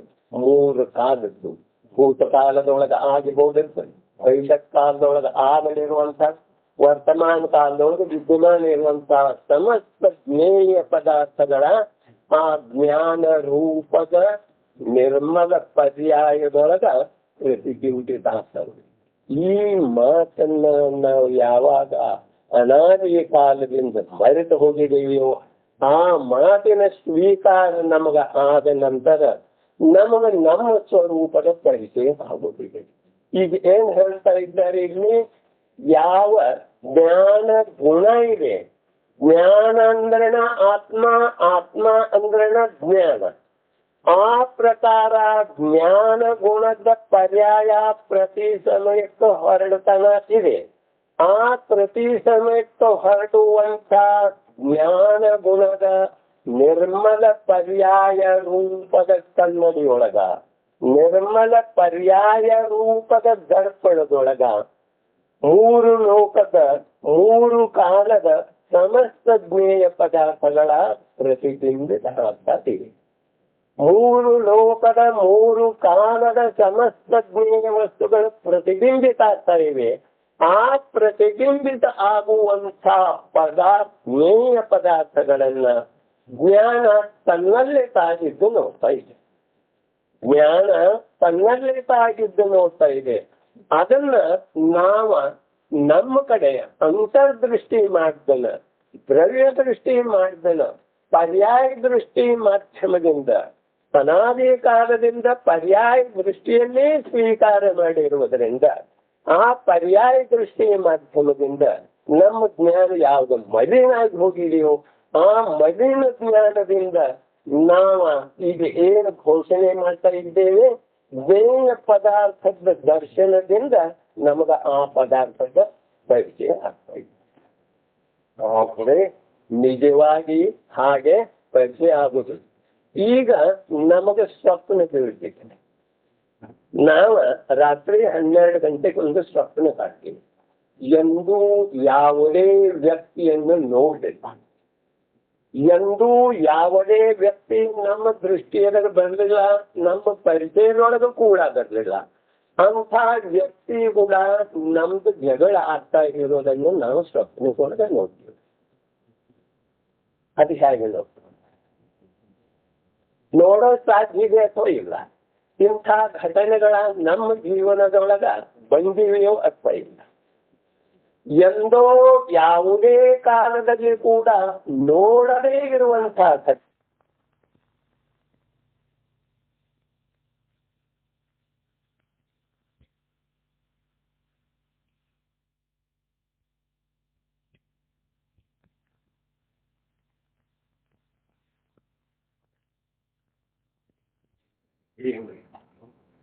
ಈ ಪ್ರಕಾರದ ಘಟನೆ ನಮಗಾಗ್ತೀವಿ ಆಗಿದೆಯಲ್ಲ. ಸರಿ ಹೋಗ್ಲಿ, ಮದುವೆ ಆದ ನಂತರ ಪತ್ನಿ ಬಂದಿರ್ತಾಳೆ, 5 ದಿವಸ ನಿಂತು ಹೋಗಿರ್ತಾಳೆ. 5 ದಿವಸ ನಿಂತು ಹೋದ ನಂತರ ಅದ ಏನ 10 ತಿಂಗಳಂದ್ರಿ ಅಥವಾ ಪೌಷ ಮಾಸ ಏನಾದ್ರೂ ಇರ್ತಾರಲ್ಲ, ಅದರೊಳಗೆ 1 ತಿಂಗಳು ಅವಳಿಗೆ ಬರುದಿಲ್ಲ. ಆ ವೇಳೆಯದೊಳಗ ರಾತ್ರಿ 12 ಗಂಟೆ ಇದೆ, ವಿಪರೀತ ಮಳಿ ಸುರಿತಾ ಇದೆ, ಅಮಾವಾಸ್ಯೆ ಘೋರ ಅಂದರ್ತಾ ಇದೆ. ನಾವು 2-3 ರದ್ದು ಹಚ್ಕೊಂಡು ಮರ್ಕೊಂಡಿದ್ದೇವೆ ಕಣ್ಣು ಮುಚ್ಚಿ. ಆಗ ನಮಗ ಪತ್ನಿ ಮುಖ ದೃಷ್ಟಿ ಗೋಚರ ಆಗ್ತಿದೆ ಅಥವಾ ಇಲ್ಲ? ಆಗ ನಮಗ ಪತಿಯ ಮುಖ ದೃಷ್ಟಿ ಗೋಚರ ಆಗ್ತಿದೆ ಅಥವಾ ಇಲ್ಲ? ವಸ್ತು ಎದುರಿಗಿದೆ ಅಂದ್ರೆ ವಸ್ತು ಎದುರಿಗೆ ತಿಳಿದೇ ಹೋದವೇನು ಕೂಡ ಪ್ರತಿಯೊಬ್ಬರ ಜೀವನದೊಳಗ ಈ ಅನುಭವ ಬಂದಿದೆ, ನಾವು ಬಚ್ಚಿರ್ತೀವಿ. ಆದರೆ ಆ ವಸ್ತುವಿನ ಉಪಲಬ್ಧಿ ಇಲ್ಲದ ಪತ್ನಿ 1000 ಕಿಲೋಮೀಟರ್ ದೂರ ದಿಲ್ಲಿದೊಳಗಿದ್ದಾರೆ. ನಾವಿಲ್ಲಿದ್ದೇವೆ ಬೆಳಗಾವದೊಳಗೆ. ರಾತ್ರಿ 12 ಗಂಟೆಗೆ ಆಕಾಶ ತುಂಬೆಲ್ಲ ಮೋಡ ಕಿಚ್ಚಿರಿದು ತುಂಬಿದೆ. ಭಾರಿ ಮಳೆ ಬೀಳ್ತಾ ಇದೆ. ಅದರೊಳಗ ನಮ್ಮ ರೂಮದೊಳಗ ಮರುತಂದಿದ್ದೇವೆ. 4 ರಗ್ ಹಚ್ಕೊಂಡಿದ್ದೇವೆ, ಕಣ್ಣು ಮುಚ್ಚಿದೆ. ಇಂಥ ಸ್ಥಿತಿ ಒಳಗ ಪತ್ನಿಯ ಮುಖ ನಮ್ಮ ದೃಷ್ಟಿಯಲ್ಲಿರುತ್ತೆ. ಇಲ್ಲದೆ ಇದ್ರೆ ನಮ್ಮ ಜೀವನದೊಳಗ ಇಂಥ ಘಟನೆ ಸಂಭವಿಸಿದೆಯೋ ಅಥವಾ ಇಲ್ಲ. ಈ ಹೊತ್ತು ಕಾಣಲಿಕ್ಕಿಲ್ಲ, ಈ ಹೊತ್ತೆಲ್ಲ ಬೇಜಾರು ಬಂದಿದೆ. ಆದರೆ ಆಗ ಗೋಚರಿಸಿದೆಯೋ ಅಥವಾ ಇಲ್ಲ. ಆ ವಸ್ತು ಎದುರಿಗೆ ಇಲ್ಲದೆ ಇದ್ರೂ ಕೂಡ ಆ ವಸ್ತು ನಮಗೆ ದೃಷ್ಟಿ ಗೋಚರ. ಇದರ ಮೇಲಿಂದ ನಾವು ನಿರ್ಣಯ ಮಾಡುದ ಯಾವ ಸರ್ವಜ್ಞ ಭಗವಂತರಿದ್ದಾರೋ ಆ ಸರ್ವಜ್ಞ ಭಗವಂತರ ಅವರು ಕೂಡ ಒಂದು ಸಮಯದೊಳಗ ನಮ್ಮ ಹಾಗೆ ಮಿಥ್ಯಾದೃಷ್ಟಿಗಳು, ನಮ್ಮ ಹಾಗೆ ಅಜ್ಞಾನಿನ ಇದ್ದರು, ನಮ್ಮ ಹಾಗೆ ವಸ್ತು ಸ್ವರೂಪವನ್ನ ವಿಪರೀತವಾಗಿಯೇ ತಿಳ್ಕೊತಾ ಇದ್ದರು. ಆದ್ರೂ ಕೂಡ ಆ ವಿಪರೀತತೆಯೊಳಗ ಯಥಾರ್ಥತೆ ಅವರಿಗೆ ಹೇಗೆ ಪ್ರವೇಶ? ನಮ್ಮ ಹಾಗೆ ನಾವು ವಿಪರೀತ ಜ್ಞಾನ ಮಿಥ್ಯಾದೃಷ್ಟಿ ಇದ್ರು ಅನಾದಿ ಕಾಲದಿಂದ ಪರಮ ಮಿಥ್ಯಾತ್ವ ಅವಸ್ಥೆಯದೊಳಗೆ ಇರುವಂತ ಈ ಹೊತ್ತು ಯಾವ ಋಷಭನಾಥ ಅಥವಾ ಭಗವಾನ್ ಮಹಾವೀರಾಗಿ ಸಿದ್ಧಲೋಕದೊಳಗೆ ವಿರಾಜಮಾನಿದ್ದಾರೋ ಅವರು ಕೂಡ ಮರೀಚಿ ಅವಸ್ಥೆಯದೊಳಗ ಏನಿದ್ದರು, ಹೇಗಿದ್ರು? ಆ ಮರೀಚಿ ಅವಸ್ಥೆಯದೊಳಗ ವೃಷಭದೇವ ಭಗವಂತರ ಹೇಳಿರನು ಕೂಡ ಆ ಮರೀಚಿ ಪರ್ಯಾಯದೊಳಗ ಆ ಜೀವತ್ತ ವೃಷಭದೇವರ ದಿವ್ಯವಾಣಿ ಅವರಿಗೆ ತಿಳಿದು ಬರಲಿಲ್ಲ. ಅದನ್ನ ನಿರಾಕರಣೆ ಮಾಡಿದ್ದಾರೆ. ಆದ್ರೆ ಅಂದ ವೃಷಭದೇವರ ಹೇಳಿದ ಮಾತ ಪರಮ ಸತ್ಯ ಇದೆ ಅಂತ ಹೇಳಿ ಯಾವಾಗ ತಿಳಿಯಿತು ಭಗವಾನ್ ಮಹಾವೀರದ? ಶಿವದ ಪರ್ಯಾಯದೊಳಗೆ ತಿಳಿದಿಲ್ಲ. ಆದರೆ ಭಗವಾನ್ ಮಹಾವೀರಾಗಿ ಕೇವಲ ಜ್ಞಾನ ಆದ ನಂತರ ತಿಳಿ. ಯಾವಾಗ ತಿಳಿಸ್ರೆ? ಫಸ್ಟ್ ಗೋಚರ ಯಾವಾಗ ಐತದೆ? ಕೇವಲ ಜ್ಞಾನ ಆದ ನಂತರ ಭೂತಕಾಲದೊಳಗೆ ಯಾವ ಅನಂತ ಕೇವಲಗಳ ಅನಂತ ತೀರ್ಥಂಕರ ಭಗವಂತರಾಗಿದ್ದಾರೋ ಅವರೆಲ್ಲ ಇವರ ಜ್ಞಾನದ ನಿರ್ಮಲ ಪರ್ಯಾಯದ ಕನ್ನಡಿಯೊಳಗ ಗೋಚರಿಸಿದರು. ಆಗ ಕನ್ನಡಿಯೊಳಗ ಗೋಚರಿಸಿದ ನಂತರ ಆಗ ಜ್ಞಾನ ಏನಾಯ್ತು ಅಂದ ಈಗ 1 ಕೋಟಿ ಸಾಗರ ವರ್ಷದ ಪೂರ್ವದೊಳಗೆ 1 ಕೋಟಿ ಸಾಗರ ವರ್ಷದ ಪೂರ್ವದೊಳಗ ನಾವು ಯಾವ ಮರೀಚಿ ಅವಸ್ಥೆಯೊಳಗೆ ಇದ್ದನೋ ಅವರು ಯಾವ ಕೇವಲಿಯ ಅವಸ್ಥೆಯೊಳಗೆ ವಿರಾಜಮಾನಿದ್ರು ಆಗ ಈಗ ನಾನು ಅನುಭವಿಸುವಂತಹ ವಸ್ತು ಸ್ವರೂಪದ ಜ್ಞಾನ ಮಾಡಿಸಿ ನನಗೆ ಕೊಟ್ಟಿದ್ರು. ಆದರೆ ನಾನು ಅದನ್ನ ತಿಳಿದ. ಈ ಪ್ರಕಾರ ಪ್ರತಿಯೊಂದು ಕೇವಲಿಯ ಅಥವಾ ಪ್ರತಿಯೊಬ್ಬ ಸಿದ್ಧ ಭಗವಂತ ಮಿಥ್ಯಾತ್ವ ಅವಸ್ಥೆಯಿಂದನೂ ಜಾತ ಹೇಗಿದ್ದಾರೆ? ತನ್ನ ಜ್ಞಾನದಿಂದ ತನ್ನ ಜ್ಞಾನವನ್ನ ತಾನು ಸ್ವೀಕಾರ ಮಾಡಿ ತನ್ನ ವಿಪರೀತ ದೃಷ್ಟಿಯನ್ನ ತನ್ನ ಯಥಾರ್ಥ ಜ್ಞಾನದಿಂದ ತಾನು ನಿವಾರಣೆ ಮಾಡಿ ಅವ ತನ್ನ ಆತ್ಮನ ಧರ್ಮದೊಳಗ ಪ್ರವೇಶ ಮಾಡಿದನು. ಹಾಗಾದರೆ ಇಂದ ಆ ಜ್ಞಾನಿ ಪುರುಷರ ಏನು ಹೇಳಿದರು? ನಮ್ಮ ಜ್ಞಾನ ವಿಪರೀತ ಇದೆ. ವಿಪರೀತ ಅರ್ಥಾತ್ ಪರ ಪದಾರ್ಥವನ್ನು ನೋಡುವುದರಿಂದ ನಮಗೆ ಜ್ಞಾನ ಆಗ್ತಿದೆ ಅಂತ ಹೇಳಿ ಯಾವ ನಮ್ಮ ತಿಳುವಳಿಕೆ ಇದೆಯೋ ಈ ತಿಳುವಳಿಕೆ ಎಲ್ಲಿ ಹೇಗೆ ಬರ್ತಿದೆಯೋ ಅಲ್ಲಿ ಮಲಿನತೆ ಪ್ರವೇಶ, ಎಲ್ಲಿ ಅಖೇದಿದೆಯೋ ಅಲ್ಲಿ ನಿರ್ಮಲತೆ ಇದೆ. ಜ್ಞಾನ ಗುಣನಂದ ಜ್ಞಾನದ ಪರ್ಯಾಯನಂದ ಆ ಜ್ಞಾನದ ಪರ್ಯಾಯ ರೂಪದ ನಿರ್ಮಲ ಕನ್ನಡಿ ಅದನ್ನಂತ ಅದರೊಳಗೆ ಗೋಚರಿಸುವಂತಹ ವಸ್ತು ಅವು ಯಥಾರ್ಥ ವಸ್ತು. ಹಾಗಾದ್ರೆ ಈಗ ನಾವೇನ್ ಮಾಡ್ತಾ ಇದ್ದೇವೆ? ನಮ್ದು ಮಗಿನ ಜ್ಞಾನ, ನಮ್ದು ಮತಿ ಜ್ಞಾನ ಎಂಥದ್ದಿದೆ? ಈಗ ನಮ್ದು ಕೋಮಲು ಜ್ಞಾನ. ನಮಗೆ ಧ್ವನಿ ಇರಬಹುದು, ನಾವು ಶಾಸ್ತ್ರದ ಅಧ್ಯಯನ ಮಾಡ್ತೀವಿ, ಈ ಶಾಸ್ತ್ರದ ಅಧ್ಯಯನ ಮಾಡುವಂತ ಜ್ಞಾನ ಶ್ರುತ ಜ್ಞಾನ ಎಂತಾಗಿದೆ? ಕೂಶ್ರುತ ಜ್ಞಾನ.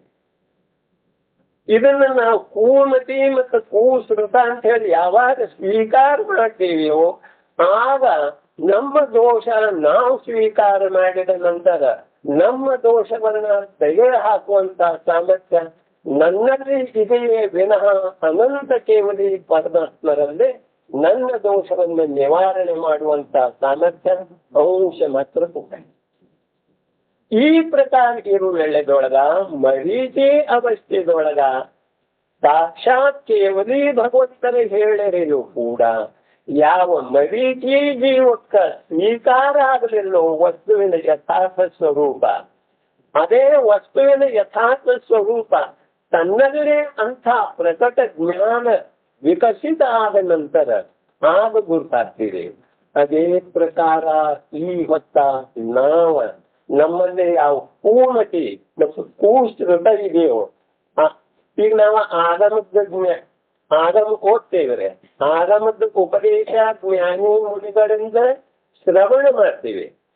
ಆದರೆ ಆ ಜ್ಞಾನಿ ಮುನಿಗಳ ಜ್ಞಾನದ ಉಪದೇಶ ಏನಿದೆ, ಆ ಜ್ಞಾನದ ಉಪದೇಶ ವಿಪರೀತ ಜ್ಞಾನದ ಉಪದೇಶ ಇದೆಯೋ ಅಥವಾ ಯಥಾರ್ಥ ಜ್ಞಾನದ ಉಪದೇಶ ಇದೆ, ಅದು ಯಥಾರ್ಥ ಜ್ಞಾನದ ಉಪದೇಶ ಇದ್ರೂ ಕೂಡ ನಾವು ನಮ್ಮ ವಿಪರೀತ ಜ್ಞಾನದಿಂದ ಅದನ್ನ ವಿಪರೀತವಾಗಿ ತಿಳಿಸಿದ್ವಿ. ಹೇಗೆ? ಈ ಹೊತ್ತ ಮರೀಚಿ ಕೇವಲೇ ಭಗವಂತನ ದಿವ್ಯ ಧ್ವನಿಯನ್ನ ಕೇಳ್ತಾ ಇದ್ರು ಕೂಡ ಅವನಿಗೆ ಇನ್ನೂ 1 ಕೋಟಿ ಸಾಗರ ಪ್ರಮಾಣದಷ್ಟು ಸಂಸಾರದೊಳಗ ಪರಿಭ್ರಮಣ ಮಾಡುದು. ಎಷ್ಟ? 1 ಕೋಟಿ ಸಾಗರ. ಇದು ಸಾಮಾನ್ಯ ಮಾತಲ್ರಿ.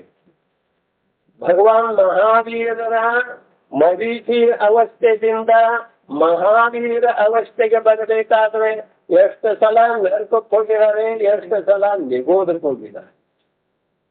1 ಕೋಟಿ ಸಾಗರ ಪ್ರಮಾಣ ಇದು ಸಾಮಾನ್ಯ ಅಲ್ಲವೇ.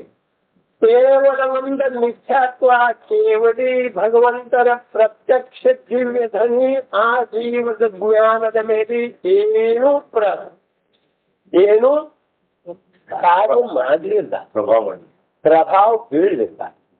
ಈಗಿರುವಾಗ ಆ ಜೀವ ಏನ್ ಮಾಡ್ತು? ಇಂದ ಯಾವ ಜ್ಞಾನಿ ಪುರುಷ ಹೇಳ್ರೇನು, ಸಮಯ ಸಾರದ ಮಾತು ಹೇಳ್ರೇನು, ಸಮಯ ಸಾರದ ವಿರೋಧ ಮಾಡುವಂಥ ಜೀವಗಳು ಕೂಡ ಇಂದು ವಿದ್ಯಮಾನಿವೆ.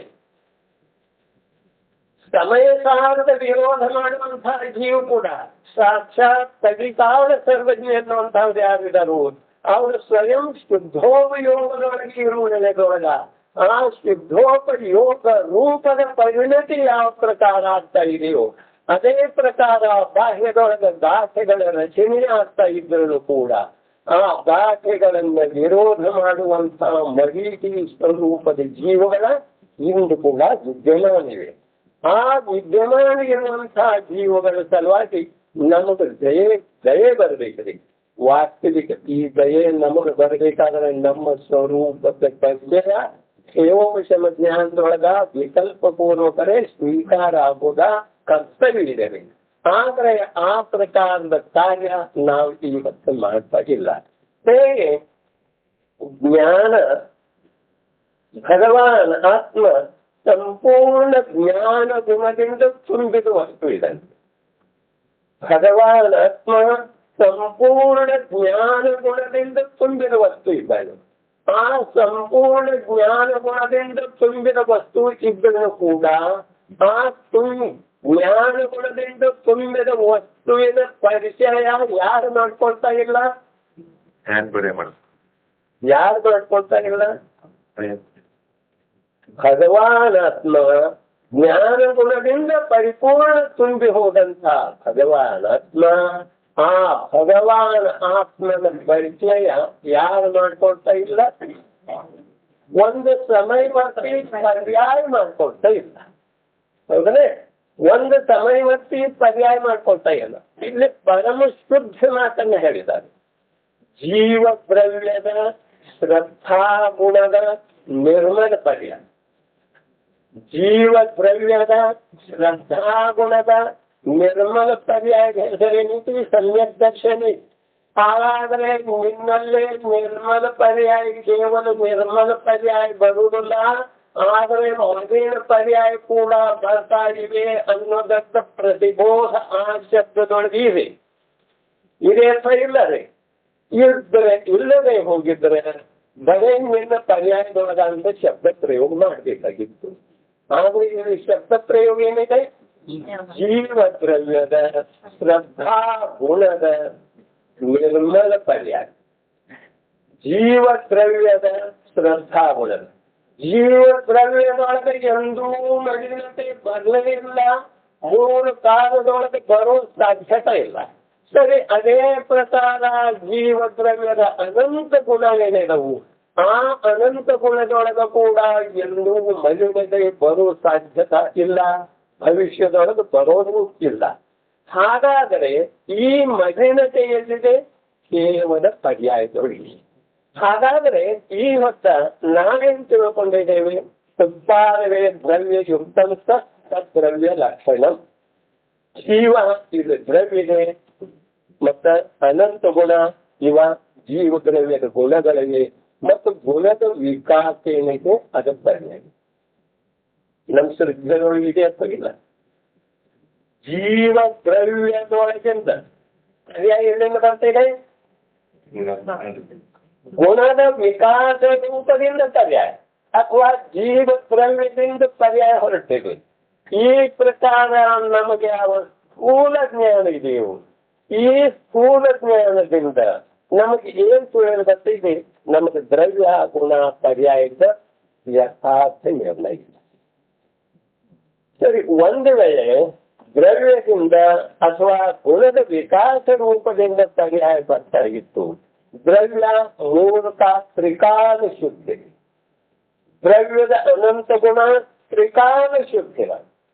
ದ್ರವ್ಯ ಶುದ್ಧ ಗುಣ ಶುದ್ಧ ಇರುವ ವೇಳೆದೊಳಗ ಅಶುದ್ಧ ಪರ್ಯಾಯ ಎಲ್ಲಿಂದ ಬಂತು? ನಾವು ಅಶುದ್ಧ ಪರ್ಯಾಯ ಎಲ್ಲಿಂದ ಬಂತು ಅಂತ ಹೇಳಿ ಕೇಳ್ತಾ ಇದ್ದೇವೆ ಅಂತ ಹೇಳಿ ಸರ್ವಜ್ಞ ಭಗವಂತನಿಗೆ ಹೇಳ್ತಾ ಇದ್ದೆ. ಆ ಅಶುದ್ಧ ಪರ್ಯಾಯ ಶುದ್ಧ ದ್ರವ್ಯ ಶುದ್ಧ ಗುಣದಿಂದ ವಿಕಾಸ ರೂಪದಿಂದ ಬರುವಂತಹ ಪರ್ಯಾಯದೊಳಗ ಅಶುದ್ಧತೆ ಎಲ್ಲಿಂದ ಬಂತು? ಇದು ನಮ್ದ ಪ್ರಶ್ನೆ.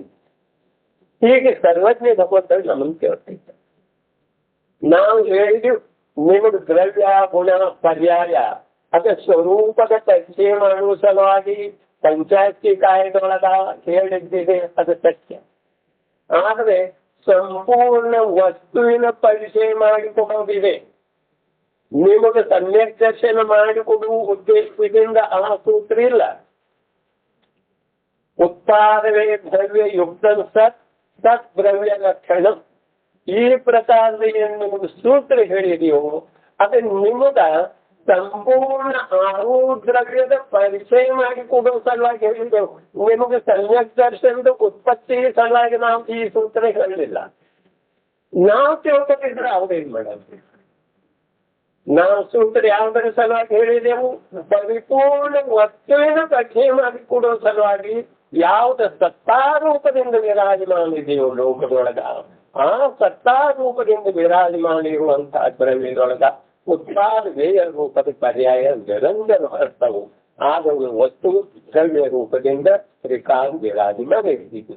ಇಷ್ಟು ವಸ್ತುವಿನ ಪರಿಚಯ ಮಾಡಿಕೊಡೋ ಸಲುವಾಗಿ ಹೇಳಿದೆಯೇ ವಿನಃ ನಿಮ್ಮಲ್ಲೇ ಧರ್ಮದ ಪ್ರಾಪ್ತಿ ಮಾಡಿಕೊಡೋ ಸಲುವಾಗಿ ಈ ಸೂತ್ರ ನೀವು ಉಪಯೋಗ ಮಾಡ್ಕೊಂಡ್ರಿ ಅಂದ್ರೆ ನಾವೇನಾಗ್ತೀವಿ? ನಾವು ಅನಂತ ಸಂಸಾರದೊಳಗೆ ಪುನಃ ಪರಿಭ್ರಮಣ ಮಾಡಬೇಕಾಗ್ತದೆ. ಹೇಗೆ ಅಂದರೆ ದ್ರವ್ಯ ಶುದ್ಧ, ಅದರಲ್ಲಿ ಇರುವಂತಹ ಅನಂತ ಗುಣ ಶುದ್ಧ. ಈ ದ್ರವ್ಯ ಮತ್ತು ಗುಣದ ವಿಕಾಸ ರೂಪದಿಂದ ಬರುವಂತಹ ಪರ್ಯಾಯದೊಳಗ ಮಲಿನತೆ ಬರುತ್ತಿದೆ. ಆ ಪರ್ಯಾಯ ದ್ರವ್ಯ ಗುಣದ ವಿಕಾಸ ರೂಪ ಇದೆಯೋ ಅಥವಾ ಪರ್ಯಾಯ ಸ್ವತಂತ್ರ ಇದೆಯೋ? ನೋಡ್ರಿ, ಈಗೊಂದು ಸಕ್ಕರೆ ವಸ್ತು ಇದೆ, ಸಕ್ಕರೆಗೆ ಒಂದು ಕಣ ಇದೆ, ಸೂಕ್ಷ್ಮ ಕಣ. ಆ ಕಣದೊಳಗ ಸಿಹಿತನ ಸಂಪೂರ್ಣ ತುಂಬಿದ್ದೇವೆ.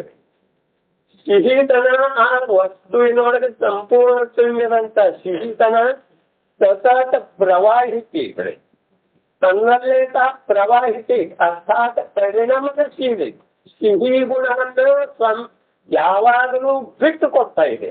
ಆದರೆ ಅದನ್ನು ತಗೊಳ್ಳುವಂತ ಪುರುಷರಿಲ್ಲ. ಸರಿ, ಅದೇ ಪ್ರಕಾರ ಯಾವ ಪ್ರಕಾರ ಸಕ್ಕರೆಯ ಕಣದೊಳಗ ಸಿಹಿ ಗುಣ ತುಂಬಿದೆಯೋ ಅದೇ ಪ್ರಕಾರ ಚೈತನ್ಯಯುಕ್ತ ಜೀವ ದ್ರವ್ಯದೊಳಗ ಜ್ಞಾನ ಗುಣ ಪರಿಪೂರ್ಣ ತುಂಬಿಸುತ್ತೆ. ಸಕ್ಕರೆಯೊಳಗೆ ಯಾವ ಪ್ರಕಾರ ಸಕ್ಕರೆ ಕಣದೊಳಗೆ ಸಿಹಿ ಕಣ ತುಂಬಿದೆ ಅದು ಯಾವಾಗಲೂ ಪರಿಣಮಿಸಿದೆ, ಯಾವಾಗಲೂ ಪ್ರವಾಹಿಸಿದೆ. ಅದು ತನ್ನಲ್ಲೇ ಭದ್ರವಾಗಿ ಇಟ್ಕೊಂಡಿಲ್ಲ. ಅದಕ್ಕೆ ನಾಲ್ಗೆ ಹಚ್ಚಿದ ಕೂಡಲೇ ಅದು ಸಿಹಿ ಗುಣ ಬರ್ತೀವಿ. ಅರ್ಥಾತ್ ಆ ಸಿಹಿ ಗುಣ ಯಾವಾಗಲೂ ಪ್ರವಾಹಿಸಿದೆ 24 ಗಂಟೆ. ಸರಿ, ಅದೇ ಪ್ರಕಾರ ಯಾವ ಚೈತನ್ಯ ರೂಪದ ಭಗವಾನಾತ್ಮ ಇದ್ದಾನೋ ಅವನಲ್ಲೇ ಜ್ಞಾನ ಗುಣದಿಂದ ತುಂಬಿ ತುಳುಕ್ತಾ ಇದ್ದಂತೆ. ಭಗವಾನಾತ್ಮ ಜ್ಞಾನ ಗುಣದಿಂದ ತುಂಬಿ ತುಳುಕ್ತಾ ಇದ್ದಾನೆ. ಅರ್ಥಾತ್ ಜ್ಞಾನ ಗುಣ ಅವನಲ್ಲೇ ಸತತ ಪ್ರವಾಹಿಸಿದೆ. ಸತತ ಪ್ರವಾಹಿತ ತನ್ನಲ್ಲೇ ಪ್ರವಾಹಿಸಿದೆ. ತರದೊಳಗದಂಡ ಪ್ರವಾಹಿತ ಆಗಲಿಲ್ಲ. ಯಾವ ಪ್ರಕಾರ ಕೆರೆ ಒಟ್ಟು ಹೊಡೆದ ನಂತರ ತರದೊಳಗ ಪ್ರವಾಹಿತ ಆಗ್ತಿದೆ ಆಗ ಅದು ಆಗುದಿಲ್ಲ. ಅದು ತನ್ನಲ್ಲೇ ಪ್ರವಾಹಿಸಿದೆ. ತನ್ನಲ್ಲೇ ಪ್ರವಾಹಿಸಿದ್ರೆ ಆ ಪ್ರವಾಹಿಸಿರುವಂತಹ ವಸ್ತುವಿನ ಮೇಲೆ ಶ್ರದ್ಧೆ ಮಾಡಿ ಅದರ ಕಡೆ ದೃಷ್ಟಿ ತಿರುಗಿಸುವಂತ ಜ್ಞಾನಿ ಪುರುಷ ಇದ್ದ. ಅಂದ್ರೆ ಆ ಜ್ಞಾನಿ ಪುರುಷದ ಯಾವ ಸಮಯದೊಳಗ ಆ ಜ್ಞಾನ ಗುಣದ ಕಡೆ ದೃಷ್ಟಿ ತೊಡಗಿಸ್ತಾನೋ, ತನ್ನ ಪರ್ಯಾಯವನ್ನು ಸನ್ಮುಖ ಮಾಡ್ತಾನೋ, ಸನ್ಮುಖ ಮಾಡ್ತಾ ಇರುವಂತೆ ಆ ಪರ್ಯಾಯದೊಳಗ ಆ ಜ್ಞಾನದ ಅತೀಂದ್ರಿಯ ಆನಂದ ಸಂಪೂರ್ಣ ಒಂದು ಸಮಯದ ಪರ್ಯಾಯದೊಳಗೆ ಬಂದ. ಹೇಗೆ ಅಂದ್ರೆ ಯಾವ ಪ್ರಕಾರ ಜೀವ ಸತ್ತಿದೆ ಅದೇ ಪ್ರಕಾರ ಪರ್ಯಾಯ ಕೂಡ ಒಂದು ಸಮಯದ ಸತ್ತಿದೆ. ಆ ಸತ್ ಸ್ವರೂಪದ ಪರ್ಯಾಯ ತನ್ನ ಸತ್ ಸ್ವರೂಪವನ್ನು ಎಂದೂ ಬಿಟ್ಟುಕೊಳ್ಳುವುದಿಲ್ಲ. ಅದಕ್ಕೆ ಸಂಪೂರ್ಣ ಸ್ವಾತಂತ್ರ್ಯ ಇದೆ. ಅದರ ಸಲುವಾಗಿ ಅಮಿತಗತಿ ಯೋಗಿಸ್ತಾ ಇರ್ತಾರೆ.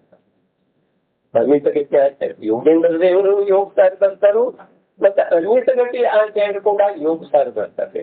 ಆ ಯೋಗಸಾರದೊಳಗ ಒಂದು ಅತ್ಯಂತ ಅಪೂರ್ವ ಮಾತನ್ನು ಹೇಳ್ತಾರೆ. ಯಾವ ಪರ್ಯಾಯ ಪ್ರವಾಹಿತ ಇದೆಯೋ ಆ ಪರ್ಯಾಯದ ದಾತ ವಸ್ತು ಏನ್ ಹೇಳ್ತಾರೆ? ದಾತ ಅಂದ್ರೆ ಕೊಡಲ್ಪಡುವಂಥವ್ರು. ದಾತ ಪರ್ಯಾಯದ ದಾತ ದ್ರವ್ಯ ಇಲ್ಲ. ಏನ್ ಹೇಳ್ರು? ಪರ್ಯಾಯದ ದಾತ ದ್ರವ್ಯ ಇಲ್ಲ. ಹಾಗಾದ್ರೆ ಪರ್ಯಾಯ ಹೇಗಿದೆ? ಮುಂದೆ ಹೋಗಿ ಹೇಳ್ತಾರೆ ಪರ್ಯಾಯ ಸ್ವರೂಪ ಇದೆ. ತನ್ನ ಒಂದು ಸಮಯದ ಸತ್ಸ್ವರೂಪ ಅದು ಸಂಪೂರ್ಣ ಸ್ವತಂತ್ರ ಸಾರೂಪ. ಯಾವ್ದ? ಒಂದು ಸಮಯದ ಪರ್ಯಾಯ ಅದರದ್ದು ವಿದ್ಯಮಾನತೆ ಇದೆ. ಬರೇ ಒಂದು ಸಮಯ ಇದ್ರೂ ಕೂಡ ಲೋಕದೊಳಗ ಒಂದು ಸಮಯದ ಪುಸ್ತಕ ಅದರದ್ದು ಸತ್ತ ಇದೆ. ಆ ಸತ್ತ ಇರುವಂತಹ ಪರ್ಯಾಯ ಅದು ಸ್ವಯಂ ಸ್ವತಂತ್ರ ಇದೆ, ಸ್ವಯಂ ಸಾರ್ವಭೌಮಿದೆ. ತನ್ನ ದೃಷ್ಟಿಯನ್ನು ತನ್ನ ಇಚ್ಛೆ ಪ್ರಕಾರ ಯಾವ ಬೇಕಾದ ಕಡೆ ಸೇರಿಸುತ್ತದೆ. ಹೀಗಿರುವುದರಿಂದ ದ್ರವ್ಯ ಶುದ್ಧ ಗುಣ ಶುದ್ಧ ಇದ್ರೂ ಕೂಡ ಪರ್ಯಾಯನೂ ಕೂಡ ಶುದ್ಧ ಇದೆ, ಸ್ವತಂತ್ರ ಇದೆ. ಶುದ್ಧ ಸ್ವತಂತ್ರ ಇದ್ರೂ ಕೂಡ ಆ ಪರ್ಯಾಯ ಅನಾದಿ ಕಾಲದಿಂದ ವಿಮೋಹಿತನಾಗಿ ಪರಪದಾರ್ಥ ಕಡೆ ಮುಗಿಸ್ತಾರೆ. ನಮ್ಮಲ್ಲೇ ಭಗವಾನಾತ್ಮ ವಿರಾಜಮಾನ ಇದ್ದಾನೆ ಅಥವಾ ಇಲ್ಲದೆ ಇದ್ರೆ ಅವನ ಜ್ಞಾನ ಗುಣ ಸತತ ಪ್ರವಾಹಿತ ಇದೆಯೋ ಅಥವಾ ಇಲ್ಲ. ಈಗ ಪ್ರವಾಹಿತ ಇದ್ರೂ ಕೂಡ ನಮ್ಮ ಜ್ಞಾನದೊಳಗೆ ಮಟ್ಟಿಗೆ ಎಲ್ಲಿಂದ ಬರ್ತಾ ಇದೆ? ನಮ್ಮ ಪರ್ಯಾಯದೊಳಗ ಮಟ್ಟಿಗೆ ಪ್ರಸಾರ ಎಲ್ಲಿಂದ ಆಗ್ತಾ ಇದೆ?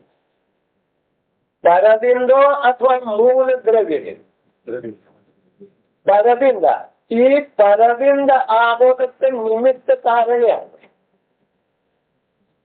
ದ್ರವ್ಯಗಳು ಅಥವಾ ಪರ್ಯಾಯ. ಸ್ವಯಂ ಪರ್ಯಾಯ ಐತಿ. ತನ್ನ ಮೂಲ ಯಜಮಾನದನ್ನು ಬಿಡೋದ ಯಜಮಾನನಿಗೆ ಪ್ರತಿಕೂಲ ಆಗೋದ ಯಜಮಾನನನ್ನ ಬಿಟ್ಟು ವ್ಯಭಿಚಾರಿ ಅವನ ಮಾಡಿದ ಪರ್ಯಾಯ ಆ ವ್ಯಭಿಚಾರಿ ಪರ್ಯಾಯದೊಳಗೆ ಅನಂತ ಸಂಸಾರ. ಒಂದು ಸಮಯದ ವ್ಯಭಿಚಾರಿ ಪರ್ಯಾಯದೊಳಗ ಅನಂತ ಸಂಸಾರಿ. ನೋಡ್ರಿ, ಈ ಭಗವಾನಾತ್ಮ ಚೈತನ್ಯ ಸ್ವರೂಪದ ವಿಜ್ಞಾನದ ಪಿಂಡನಾದಂಥ ಭಗವಾನಾತ್ಮನಲ್ಲೇ ದಯೆ, ದಾನ, ಈ ಶರೀರ ನಂದ, ಈ ಆಸ್ತಿ ನಂದ, ಈ ಮನೆ ನನ್ನದು ಅನ್ನುವಂಥ ಯಾವುದೂ ಅಂಶ ಅವನಿಗೆ ಇಲ್ಲವೇ ಇಲ್ಲ. ಭಗವಾನಾತ್ಮನಲ್ಲೇ ದಯೆ, ದಾನ, ರಾಗ, ದ್ವೇಷ, ಈ ಭಗವಾನ್ ಆತ್ಮನಲ್ಲಿ ಇವೆಲ್ಲ ಅಭಾವ ಸ್ವರೂಪಿ. ಈ ಭಗವಾನಾತ್ಮನಲ್ಲೇ ಅಭಾವ ಇರುವಂಥ ಈ ವಿಪರೀತ ಭಾವಗಳ ಸ್ವಭಾವದಿಂದ ವಿಪರೀತ, ಸ್ವಭಾವ ಭಾವಲ್ಲ, ಸ್ವಭಾವದಿಂದ ವಿಪರೀತ, ಸ್ವಭಾವ ಭಾವದ ಸ್ವೀಕಾರ ಮಾಡಿದ ನಂತರ ಪರ್ಯಾಯದೊಳಗ ಅತೀಂದ್ರಿಯ ಆನಂದ ಬರ್ತೀವಿ.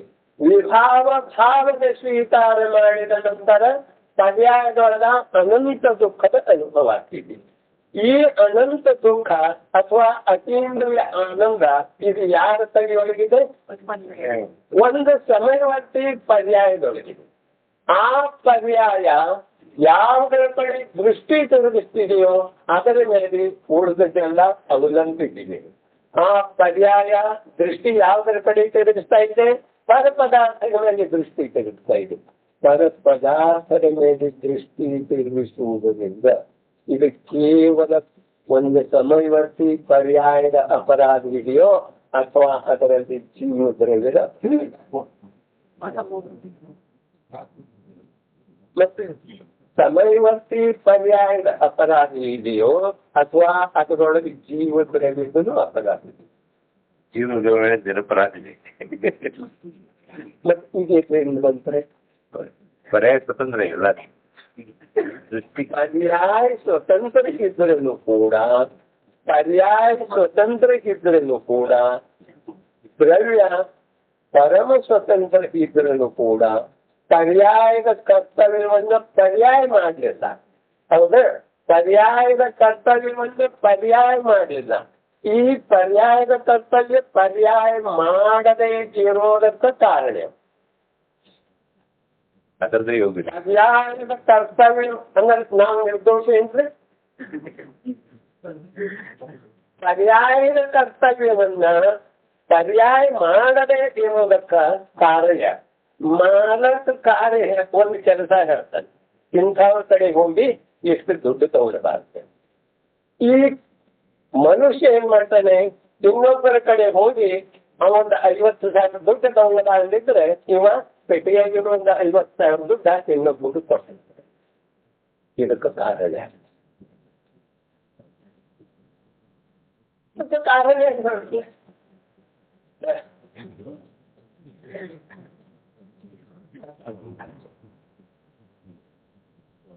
ನೋಡ್ರಿ, ನಾವ ಅಪರಾಧವನ್ನ ಇನ್ನೊಬ್ಬರಿಗೆ ಹಾಕ್ತೇವ್ರಿ. ನಾವು ನನಗೆ ಬೈದು ಇರ್ತದೆ, ನಾನು ಇಂಥ ಶಬ್ದ ಮಾತಾಡ್ತಾ ಇರಲಿಲ್ಲ ಅಂತ. ಹೌದ್ರೆ? ಆದ್ರೆ ಆತ ಯಾವ ಅಪಶಬ್ದ ಮಾತಾಡ್ತಾ ಇದ್ದಾನೆ ಅದನ್ನ ಮೂರ್ಖ ನೀರು ಮೊದಲೇ ಹೋದೊಳಗೆ ಮಾಡಿದ ದೋಷದ ಫಲ ಇದೆ. ಈ ಹೊತ್ತು ಬರ್ತಾ ಇದೆ. ಇದನ್ನು ಇವು ಸ್ವೀಕಾರ ಮಾಡಲಿಲ್ಲ. ಯಾವ ಮೂರ್ಖದನೋ ಅವ ದೋಷದ ಸ್ವೀಕಾರ ಮಾಡಲಿಲ್ಲ, ಇನ್ನೊಬ್ಬರ ಮೇಲೆ ಹಾಕಿದ. ಸರಿ, ಅದೇ ಪ್ರಕಾರ ಪರ್ಯಾಯ ಸ್ವತಂತ್ರ ಇದೆ ಅಂದ ಮೇಲೆ ಜೀವಿತರ ಮತ್ತೆ ಸಂಪೂರ್ಣ ಎಲ್ಲ ಪರ್ಯಾಯ ಮೇಲೆ ಹಾಕಿ ಸಂಪೂರ್ಣ ಪರ್ಯಾಯದ ಮೇಲೆ ಹಾಕಿಬಿಡುವುದರಿಂದ ಈಗ ಸಂಸಾರ ಯಾರಿಗಿದೆ ವಿಜಯನ್ನ? ಪರ್ಯಾಯಕ್ಕಿದೆಯೋ ಅಥವಾ ಗೃಹ ದ್ರವ್ಯಕ್ಕಿದೆ? ದುಃಖ ಸಂಸಾರ ದುಃಖ ಗೃಹ ದ್ರವ್ಯಕ್ಕಿದೆಯೋ ಅಥವಾ ಪರ್ಯಾಯಕ್ಕಿದೆ? ಹಾಗಾದ್ರೆ ನೋಡ್ರಿ, ಇಂದ ನಾವು ಜೀವದ್ರವ್ಯದೊಳಗಿರುವಂತಹ ಅನಂತ ಗುಣಗಳನ್ನ ಮತ್ತು ಅನಂತ ಗುಣದ ಪ್ರತಿ ಸಮಯಕ್ಕೆ ಹೊರಡುವಂತಹ ಪರ್ಯಾಯಗಳನ್ನ ಯಥಾರ್ಥವಾಗಿ ತಿಳ್ಕೊಂಡಿಲ್ಲ. ಜೀವದ್ರವ್ಯ ಹೇಗಿದ? ಜೀವದ್ರವ್ಯ ಚೈತನ್ಯಯುಕ್ತ ವಿಜ್ಞಾನ ಘನಪಿಂಡ ಜೀವದ್ರವ್ಯ ಹೇಗಿದ್ದಾನೆ? ಜೀವದ್ರವ್ಯ ಚೈತನ್ಯಯುಕ್ತ ವಿಜ್ಞಾನ ಘನಪಿಂಡ ಜೀವದ್ರವ್ಯ.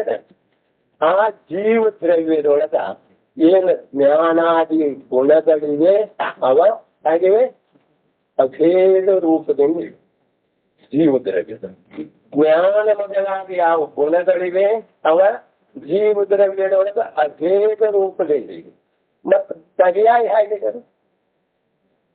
ಪರ್ಯಾಯ ಯಾವ ಜೀವದ್ರವ್ಯ ಶುದ್ಧಿದೆ ಅದರಲ್ಲಿ ಇರುವಂತಹ ಅನಂತ ಗುಣ ಶುದ್ಧಿವೆ, ಜ್ಞಾನಾದಿ ಅನಂತ ಗುಣಗಳು ಶುದ್ಧಿವೆ.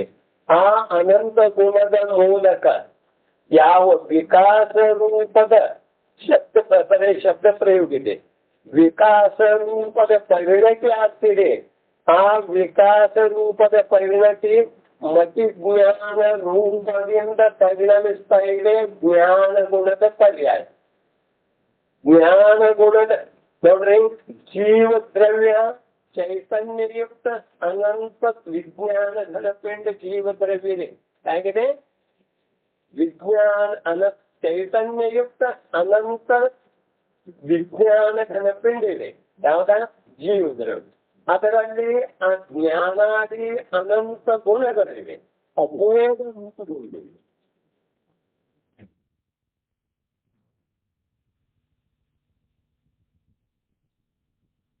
ಪರ್ಯಾಯ ಮತಿಜ್ಞಾನಾದಿ ರೂಪದ ಪರ್ಯಾಯ ಹೊರಟಿದೆ.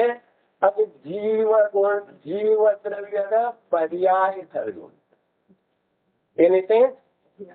ಅದು ಜೀವದ ಪರ್ಯಾಯ ಧರ್ಮ ಇದ್ದಾರೆ. ಜೀವದ ಪರ್ಯಾಯ ಧರ್ಮ ಏನೈತಿ? ಜೀವದ ಪರ್ಯಾಯ ಧರ್ಮ ಗುಣಕ್ಕೆ ಅನುಸರಿಸಿ ದ್ರವ್ಯಕ್ಕೆ ಅನುಸರಿಸಿ ಶುದ್ಧವಾಗಿ ಪರಿಣಮಿತಾಗೋದ. ಇದು ಜೀವದ್ರವ್ಯದ ಪರ್ಯಾಯ ಸ್ವಭಾವಿದೆ. ಇದನ್ನು ಹೊರತುಪಡಿಸಿ ಜೀವದ್ರವ್ಯದ ಅಸ್ತಿತ್ವ ಮೂರು ಲೋಕದೊಳಗೆ ಯಾವುದೂ ಇಲ್ಲ. ಏನಾಯ್ತು ನೋಡ್ರಿ, ಚೈತನ್ಯಯುಕ್ತ ಅನಂತ ವಿಜ್ಞಾನ ಘನಪಿಂಡನಾದಂತಹ ಆತ್ಮ ಆತ್ಮ ಹೇಗಿದ್ದಾನೆ? ಚೈತನ್ಯಯುಕ್ತ ಅನಂತ ಜ್ಞಾನ ಘನಪಿಂಡ ಆತ್ಮ ಇದ್ದಾನೆ. ಅವನಲ್ಲಿ ಜ್ಞಾನ ಮೊದಲಾದ ಅನಂತ ಗುಣಗಳ ಅಭೇದ ರೂಪದಿಂದ ಇದೆ. ಜ್ಞಾನ ಮೊದಲಾದ ಅನಂತ ಗುಣಗಳ ಅಭೇದ ರೂಪದಿಂದ, ಅರ್ಥಾತ್ ಇಲ್ಲಿ ಜ್ಞಾನ ಗುಣ, ಇಲ್ಲಿ ದರ್ಶನ ಗುಣ, ಇಲ್ಲಿ ಚಾರಿತ್ರ, ಇಲ್ಲಿ ಸುಖ, ಇಲ್ಲಿ ವೀರ ಗುಣ ಇಲ್ಲ. ಬೇರೆ ಬೇರೆ ಸ್ಥಾನದೊಳಗೆ ಆತ್ಮನ ಸಂಪೂರ್ಣ ಪ್ರದೇಶದೊಳಗ, ಆತ್ಮನ ಅಸಂಖ್ಯ ಪ್ರದೇಶದೊಳಗ ಅನಂತ ಗುಣಗಳ ವಿದ್ಯಮಾನತೆ. ಅಸಂಖ್ಯ ಪ್ರದೇಶದೊಳಗ ಆತ್ಮನ ಅನಂತ ಗುಣಗಳ ಪ್ರತಿಯೊಂದು ಕ್ಷೇತ್ರದೊಳಗೆ ವಿದ್ಯಮಾನಿದೆ.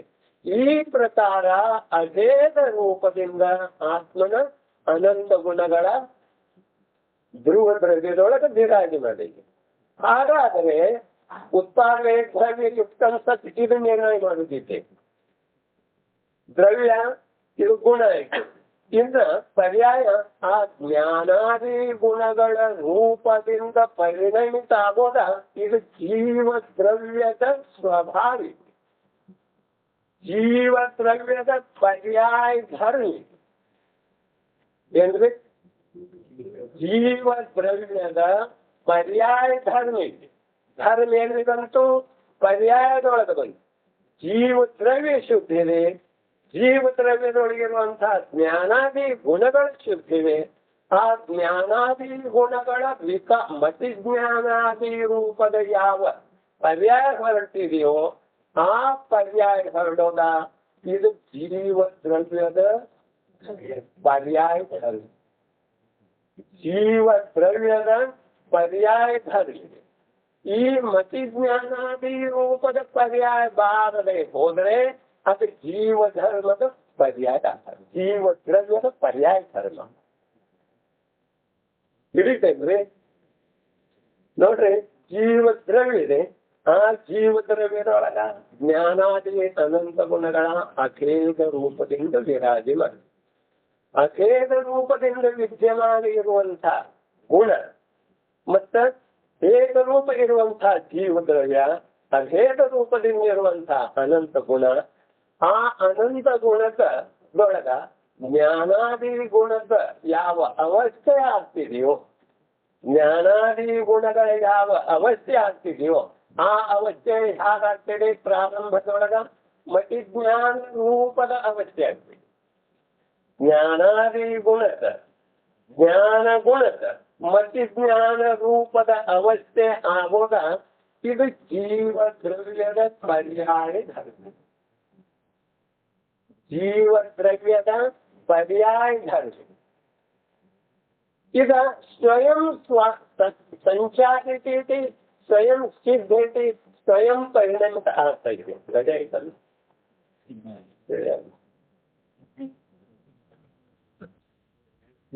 ಆ ದೃಷ್ಟಾಂತ ತಮಗೆ ಮಾಡಿದಿಲ್ಲ. ಕಡ್ಡಿಗಡ್ಡಿಗೆ ದೃಷ್ಟಾಂತ ಹೇಳಿದ್ದೀವಿ, ಗಿಡಗಿನ ದೃಷ್ಟಾಂತ ಹೇಳಿದ್ದೀವಿ. ಈ ದೃಷ್ಟಾಂತದ ಬೇಕಾಗಿತ್ತು. ಇನ್ನೂ ಒಂದು ಪ್ರವಚನ ಆಗ್ಬೋದು, ಆಮೇಲೆ ಅಂತ